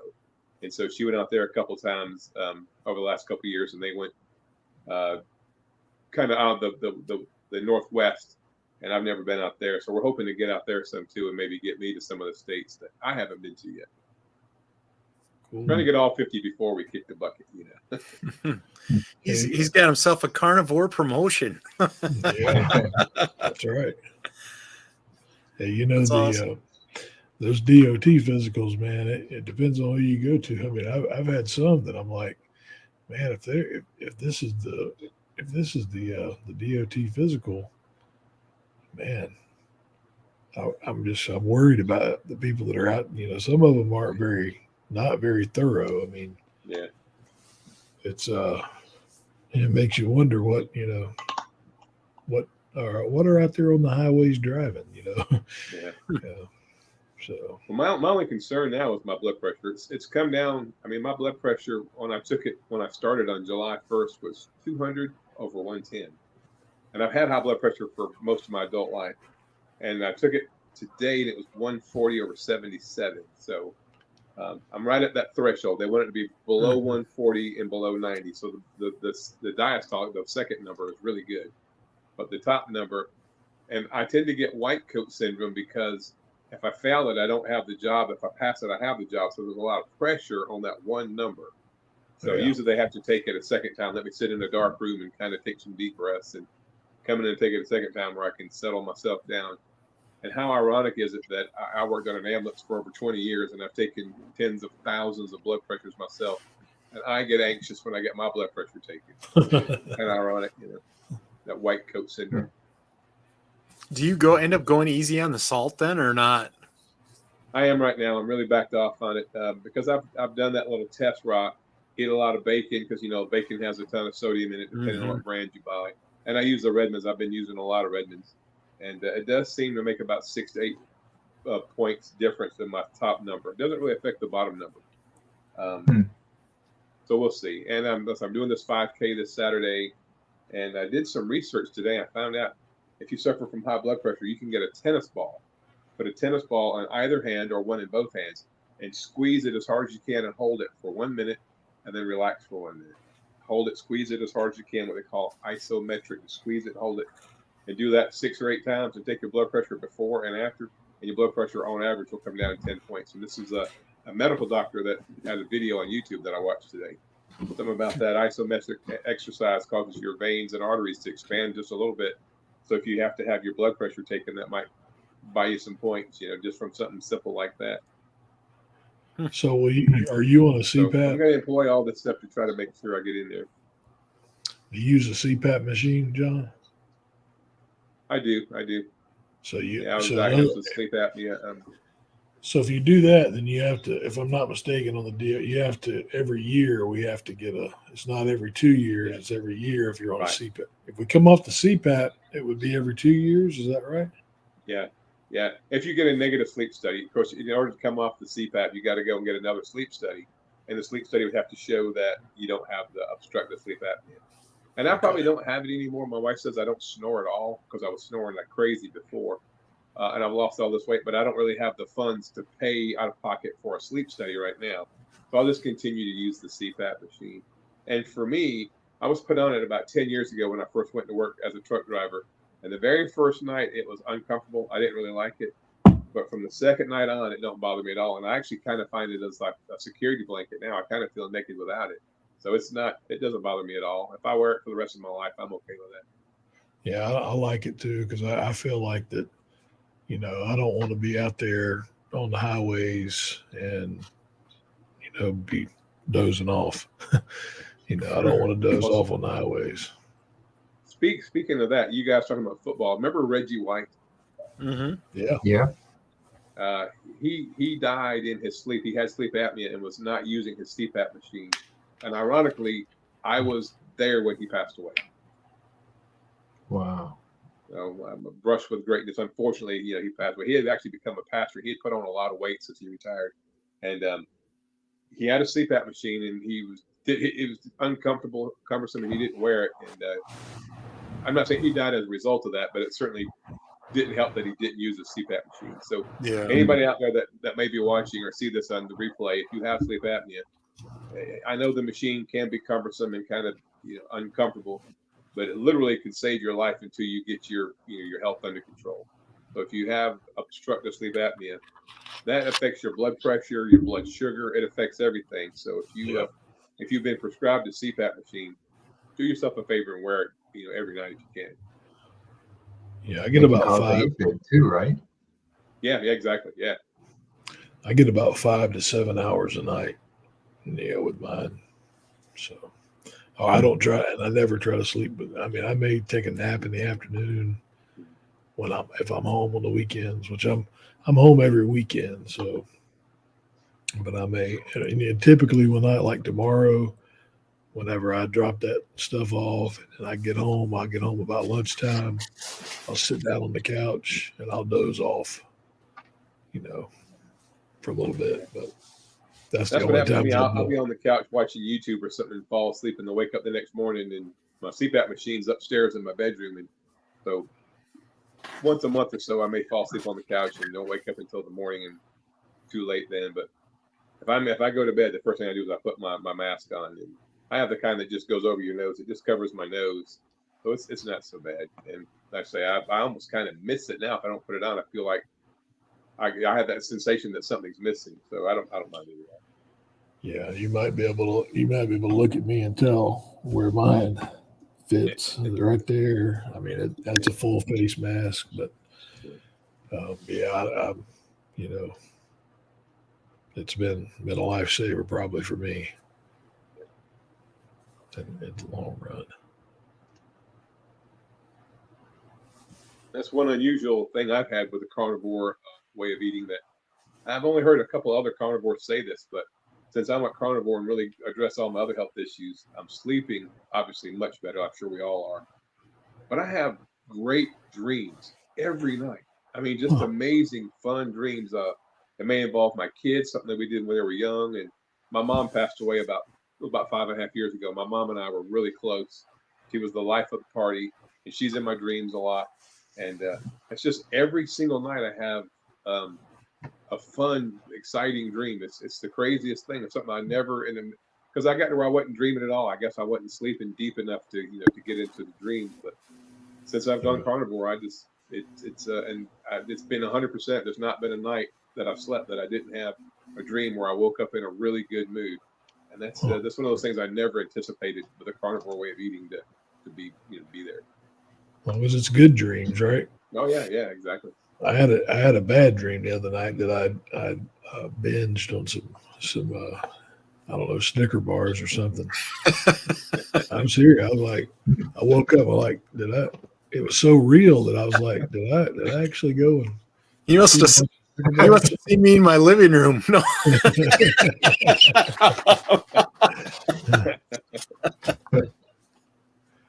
But I've heard that that's possible. I mean, I've heard it's possible for you to dream about, that kind of thing, sweets and stuff. Yeah, I'm sure. So Greg had put it on Greg typed in and I put it on the screen here. I want to remind everybody that next Thursday being Thanksgiving, we're not going to be on for the low carb football party. We're going to do it on Monday night instead. So that's just 4 days from now. So, right? So, yeah. So we'll be on Monday night for the Eagles against the Chiefs, I believe. Yeah, should be a good football game. So game. the low carb football party Monday night edition. Let's go back to the dreams. Mike says, yes, I've noticed that about my dreams too. Very cool. I do notice that I remember my dreams more than before. So I think that's part of it, is just that I'm sleeping better than I used to.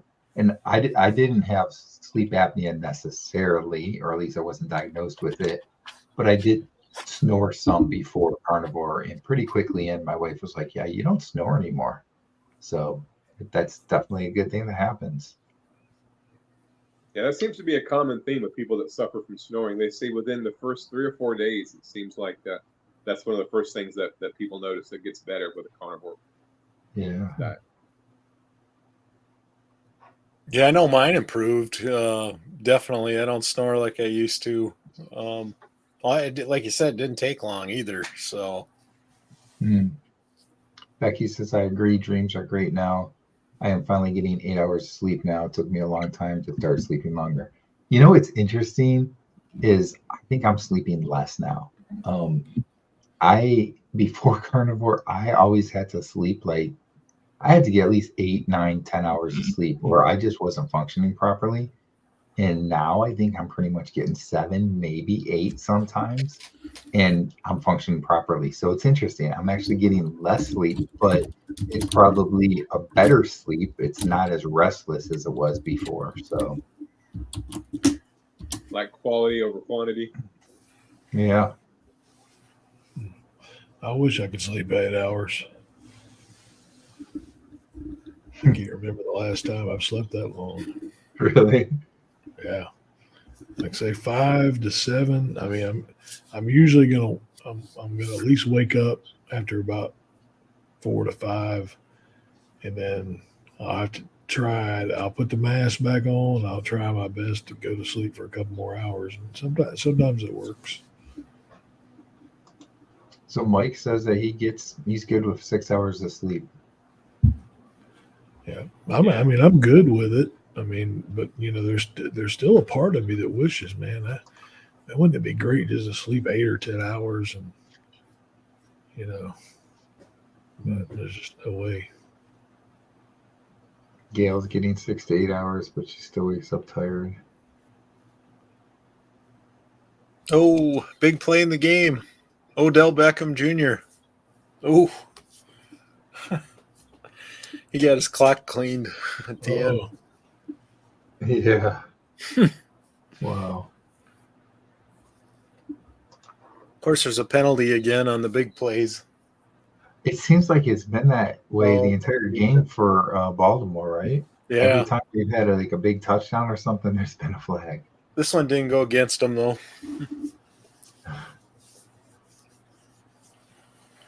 Who was favored to win the game? Probably Baltimore. I don't know. That's a good question.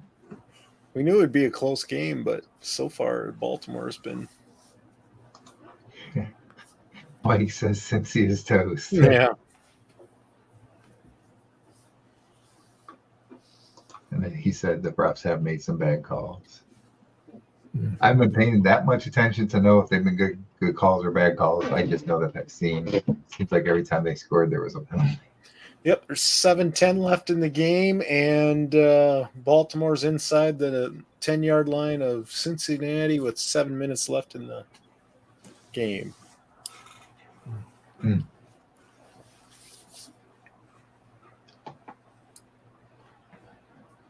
So, Johnny and Randy, do you guys have any live streams coming up with anybody, or you got any projects you're working on for your channels at all?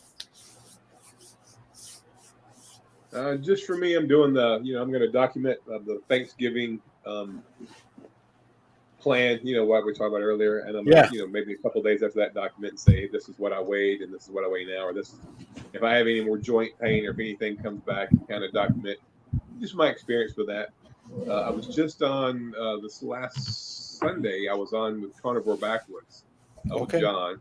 I was on a couple weeks ago. I was on with Larry, Carnivore Soldier, and actually he sent me a T-shirt. Anybody that goes on his live stream, he sends a T-shirt. And of course, he focuses on former military and first responders.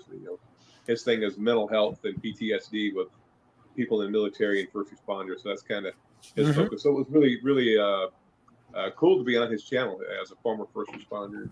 I got my shirt in it, Carnivore. A 100% Carnivore black T-shirt that we made up, and he sent it to me for free, so that was awesome. But as of right now, I don't have anything lined up. Greg, I haven't talked to you about having you come on my channel. That would be great if I can get you on. I had Brian on. Yeah, Brian on. What about a week ago, Brian? Yeah, it was like a week or two ago, something like that. Yeah, I haven't. Discuss your journey with my audience. Go ahead, Randy. I was just gonna say, I haven't. I've been real slack. You've been had a lot of stuff going on though too. So I should have been, maybe trying to document and do all that with it. I should have, been rolling with it, but I just haven't. I need to. It's so easy. So easy to at least drop those 60-second shorts. I hate the editing part. So I'm a one take kind of guy. I try to do everything in a take. Yeah. I get mad if I don't get a take, do it in a take. So I need to sit down and I do need to sit down and probably do maybe one a little bit longer. But yeah, I'm thinking about it. I'm thinking about doing some more. I just hadn't. Well, you've been doing a great job and losing weight and stuff too. So keep up the good work for sure. And yeah, just hopefully you'll be able to do some more videos. You can do some in the hotels at night pretty easy too. I mean, maybe like we're here right now. I could be. I've never done a live on my own. I've thought about firing it up and seeing what happens. Late one evening.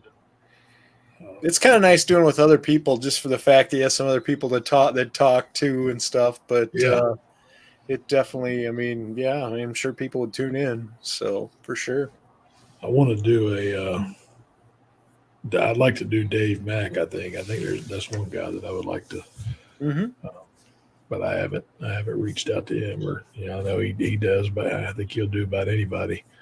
Yeah. So, I need to reach out to him one of these days. I just haven't yet, but he's on our show last week though, right, Brian? Yeah, he was on the low carb football party, right? Yeah. He was on that one last week. So Dave's a great guy. I did an interview for my channel with him, and then he did an interview of me for his channel as well. That was, I don't know, a couple months back. And yeah, he's a great guy. Very easy to do an interview with. He's been doing this for a long time and stuff, and makes the process pretty easy and so forth. So definitely reach out to him. I saw a video today, I think, of him where he didn't have his hat on.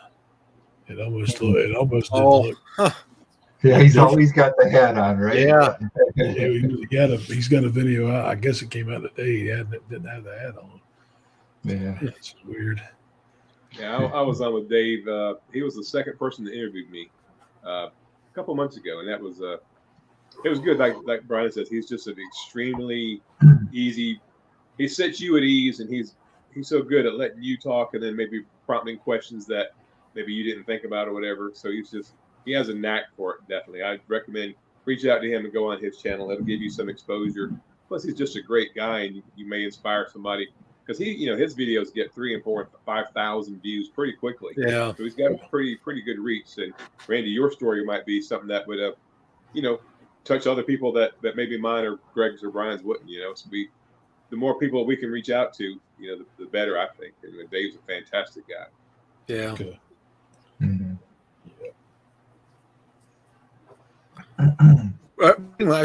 I'll ask you on this too. Do you get any lives or anything coming up too that you wanted to bring up? You're asking me? Yeah. Okay. Before I answer that, do we have an update in the game? Because I think I saw another. I don't. Okay. I think the Ravens scored. Gus Edwards, running back, I think scored. Oh yeah, 34-13. Yeah, 34-13. Okay. 4 minutes. So now you're asking me live. Yeah, what projects you got? Any projects or lives coming up that you want to bring up? I do. So I've got Sunday, the Carnivore Roundtable, which somebody in the chat was already talking about. They're going to be on it as well. So I think there's like 4 or 5 of us that are going to be on with John. That's on Sunday at 1 p.m. 1 p.m. Eastern time. Then Monday, of course, we have the low carb football party because it's on Monday this week instead of Thursday, right? Because we're skipping Thanksgiving. Let everybody do their own Thanksgiving thing with their families and so forth. And you don't want to see us on Thanksgiving. So, and then Wednesday, I guess we're doing the happy hour thing again, right? I think we're doing it Tuesday night, actually. Tuesday. Yes, I'm sorry. It's Tuesday, the 21st. Next week, Tuesday, we're doing the happy hour meetup. And then that kind of takes us into, we're getting close to Thanksgiving at that point. So we were thinking like, yeah, we're going to probably stay away from live streams a little bit. Just, for the next few days, spend a little more time with family and that. So that's kind of what I have going on live stream in the next week or so. Probably going to be working on some more longer form content as well. And then also I do want to mention still in November that the following Wednesday, November 29th, I am going to be on Carnivore Soldier's Hump Day meetup that he does on Wednesday evening. So John was talking about he did the first responders interview with him, and he also does this Hump Day meetup thing that I've been on there a couple of times. So I think this is gonna be like my third time on that one. So that's always a pretty fun thing to do. So yeah, I'll be on that one as well coming up. So, and I mean, we should talk about this and bring it up a little bit. So I want to bring it up because we do have it out there already. I think yesterday we were talking about it a little bit. We mentioned it, and then today now we've actually got it scheduled. Greg and I are going to be doing a low carb ugly sweater holiday thing. Yep. And we're going to be inviting a bunch of different guests on. So I think we're going to make it a big party thing. We're going to have probably like 8 to 10 guests or something like that on with us. And that is, I don't know if I said the day. Did I say the day? December 11th. Monday, December 11th, mm-hmm. 7:30 p.m. Central Time, 8:30 p.m. Eastern Time. Mm-hmm. Okay. So yeah, that'll be December 11th coming up. Low carb ugly sweater. Yeah. Holiday party. Ugly sweater holiday party. That's a lot to say. Yeah, we're kind of just want it to be a festive event where people kind of dress up, celebrate the holidays, and just celebrating, hanging out, having a little fun, and just something that's not, necessarily an everyday thing, I guess. But at the same time, it's all people that are doing low carb, keto, carnivore diets, that type of thing. So it should be fun. We haven't hammered out all the details yet, but we wanted to get it out there because, December, everybody's calendars fill up pretty fast with all kinds of things. And it's like, well, let's get this out there, and we hope people can participate and join us in the comments and everything else. So it should be fun, and hopefully it'll be interesting to see what people are wearing, I guess, too. And it should be fun. Oh, yeah. Yeah. So, Greg, I don't think you really told us about you. What do you have going on? You got the low carb football party, but what else? Yeah, I should have all kinds of stuff because I'm so close to my watch hours. I just can't quite get it over the hump where I need to be. And I don't know. I was hoping to hit my goal tomorrow, but now it's probably going to be next week, I'm guessing. I don't know. It's hard to say, but I don't have anything planned other than Monday night low carb football party and then the happy hour on Tuesday as far as lives go. I think after Thanksgiving, though, that Monday, I have a live show with Aaron from the Low Carbist and Nicole from Former Fat Girl. I'm going to go live with them on the Monday after Thanksgiving for some I can't remember what our topic is. We're just hanging out, I think, and talking about low carb stuff. And then, just making videos, I guess, is the big thing, and trying to do some more long form content. I'm working on trying to get some more shorts out there too. But I have been just really busy because I've been interviewing for jobs and looking to get back in the workforce here soon. So things will really change for me coming up, I think, just between that. And I'm still taking care of my mom, obviously. And then trying to do a YouTube channel and the holidays. There's just a lot to juggle, but I'll get through it all. Oh yeah. One day at a time, man. Yep. So, Greg, something we didn't really talk about today, I don't think, unless I've forgotten already, but I don't think I did. We're like basically right in the middle of No Way November, right? Yeah. So you want to kind of talk about that and give us an update on that? Yeah, it's No Way November. Basically what happened is November 1st I weighed in for the month, and I will not step on the scale till December 1st.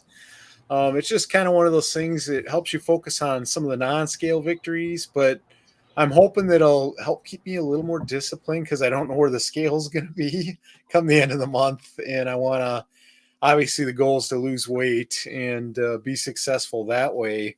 It can be hard because I do before I'd step on the scale every day. So it's definitely been a challenge because I just want to, wonder, how am I doing? Where am I at?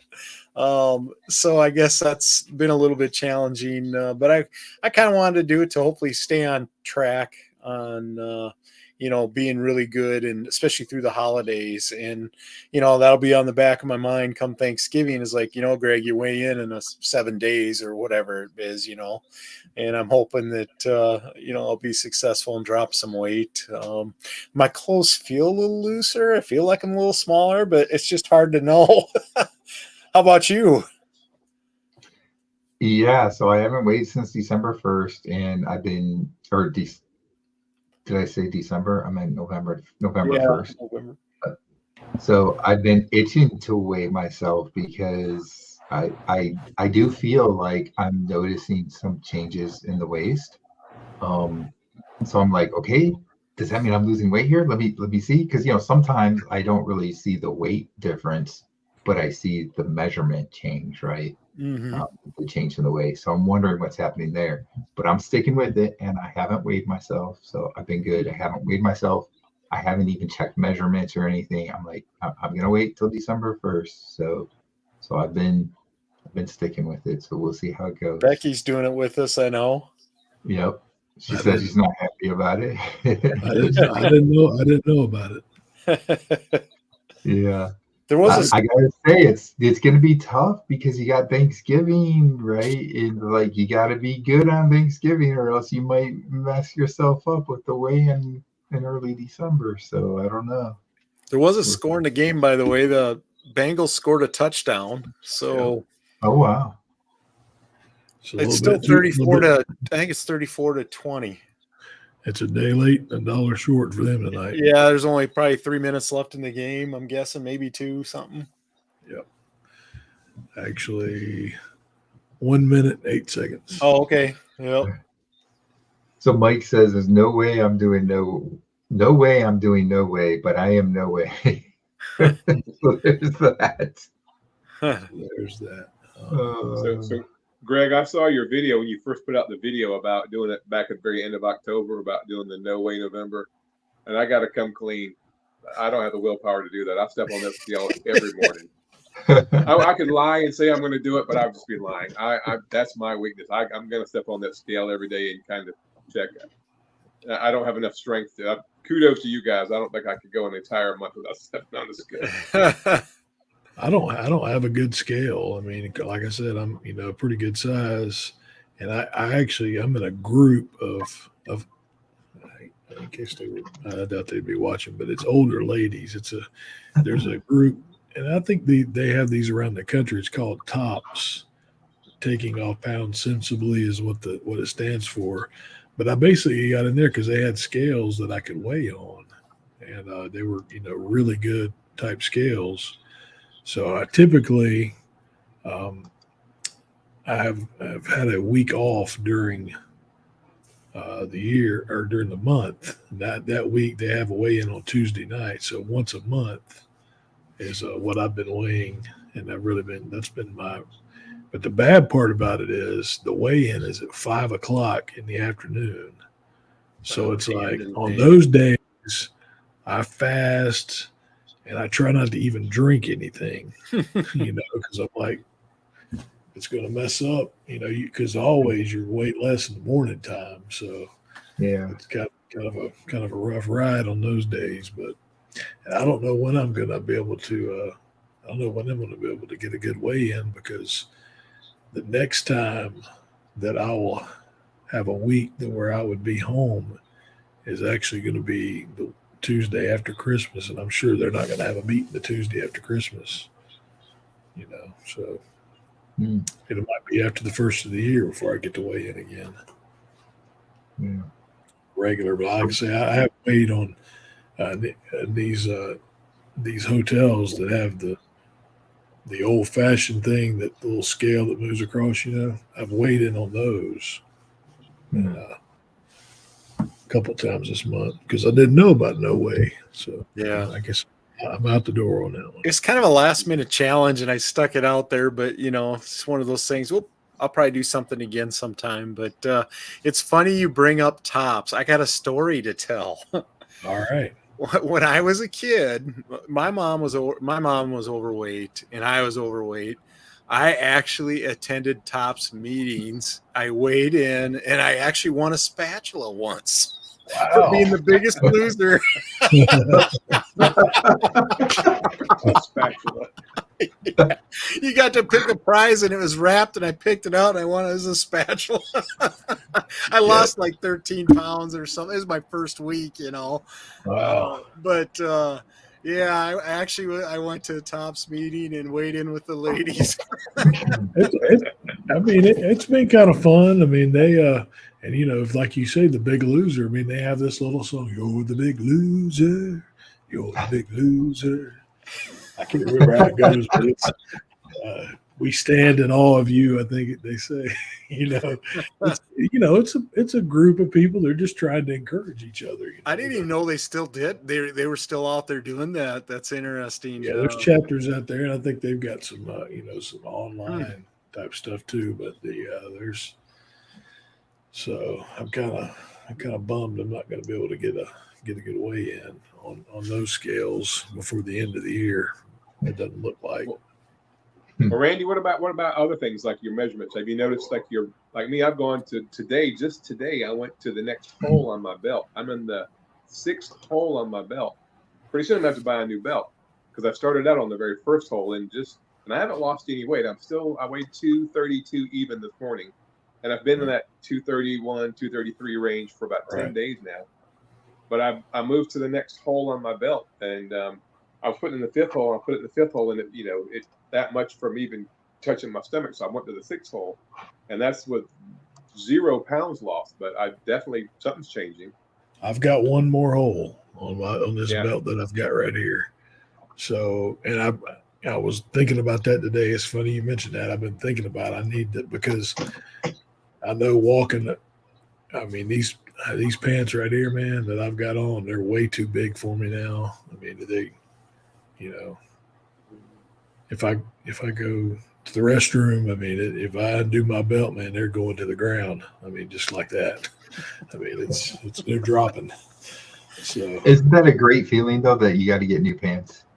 Yeah, it is. But I'm kind of like, man, have you been to the store lately and saw how much jeans cost? Oh, I mean, I know. I hate to have to buy any because I'm obviously a ways away from my goal or whatever. So I don't know. But I did buy a pair recently. So maybe they'll get me through. Yeah, I had to going into this fall now and the colder weather, I couldn't just wear shorts all the time.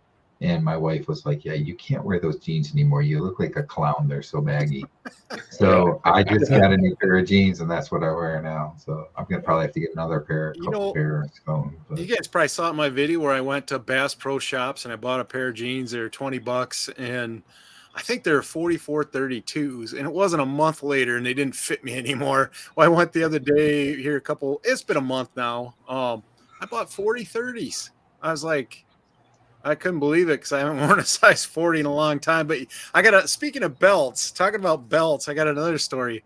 I can actually see my belt buckle when I look in the mirror now. Yeah, nice. That's a win. Yeah, there you go. Because it would hide, my belly would hang over it or whatever. So Becky, I put on 38s for the first Saturday, Greg. Great. 38 32s. Yeah. No, and because of the different season, I went from 42 to 38s in my jeans because I haven't worn jeans because it's just now getting cold here.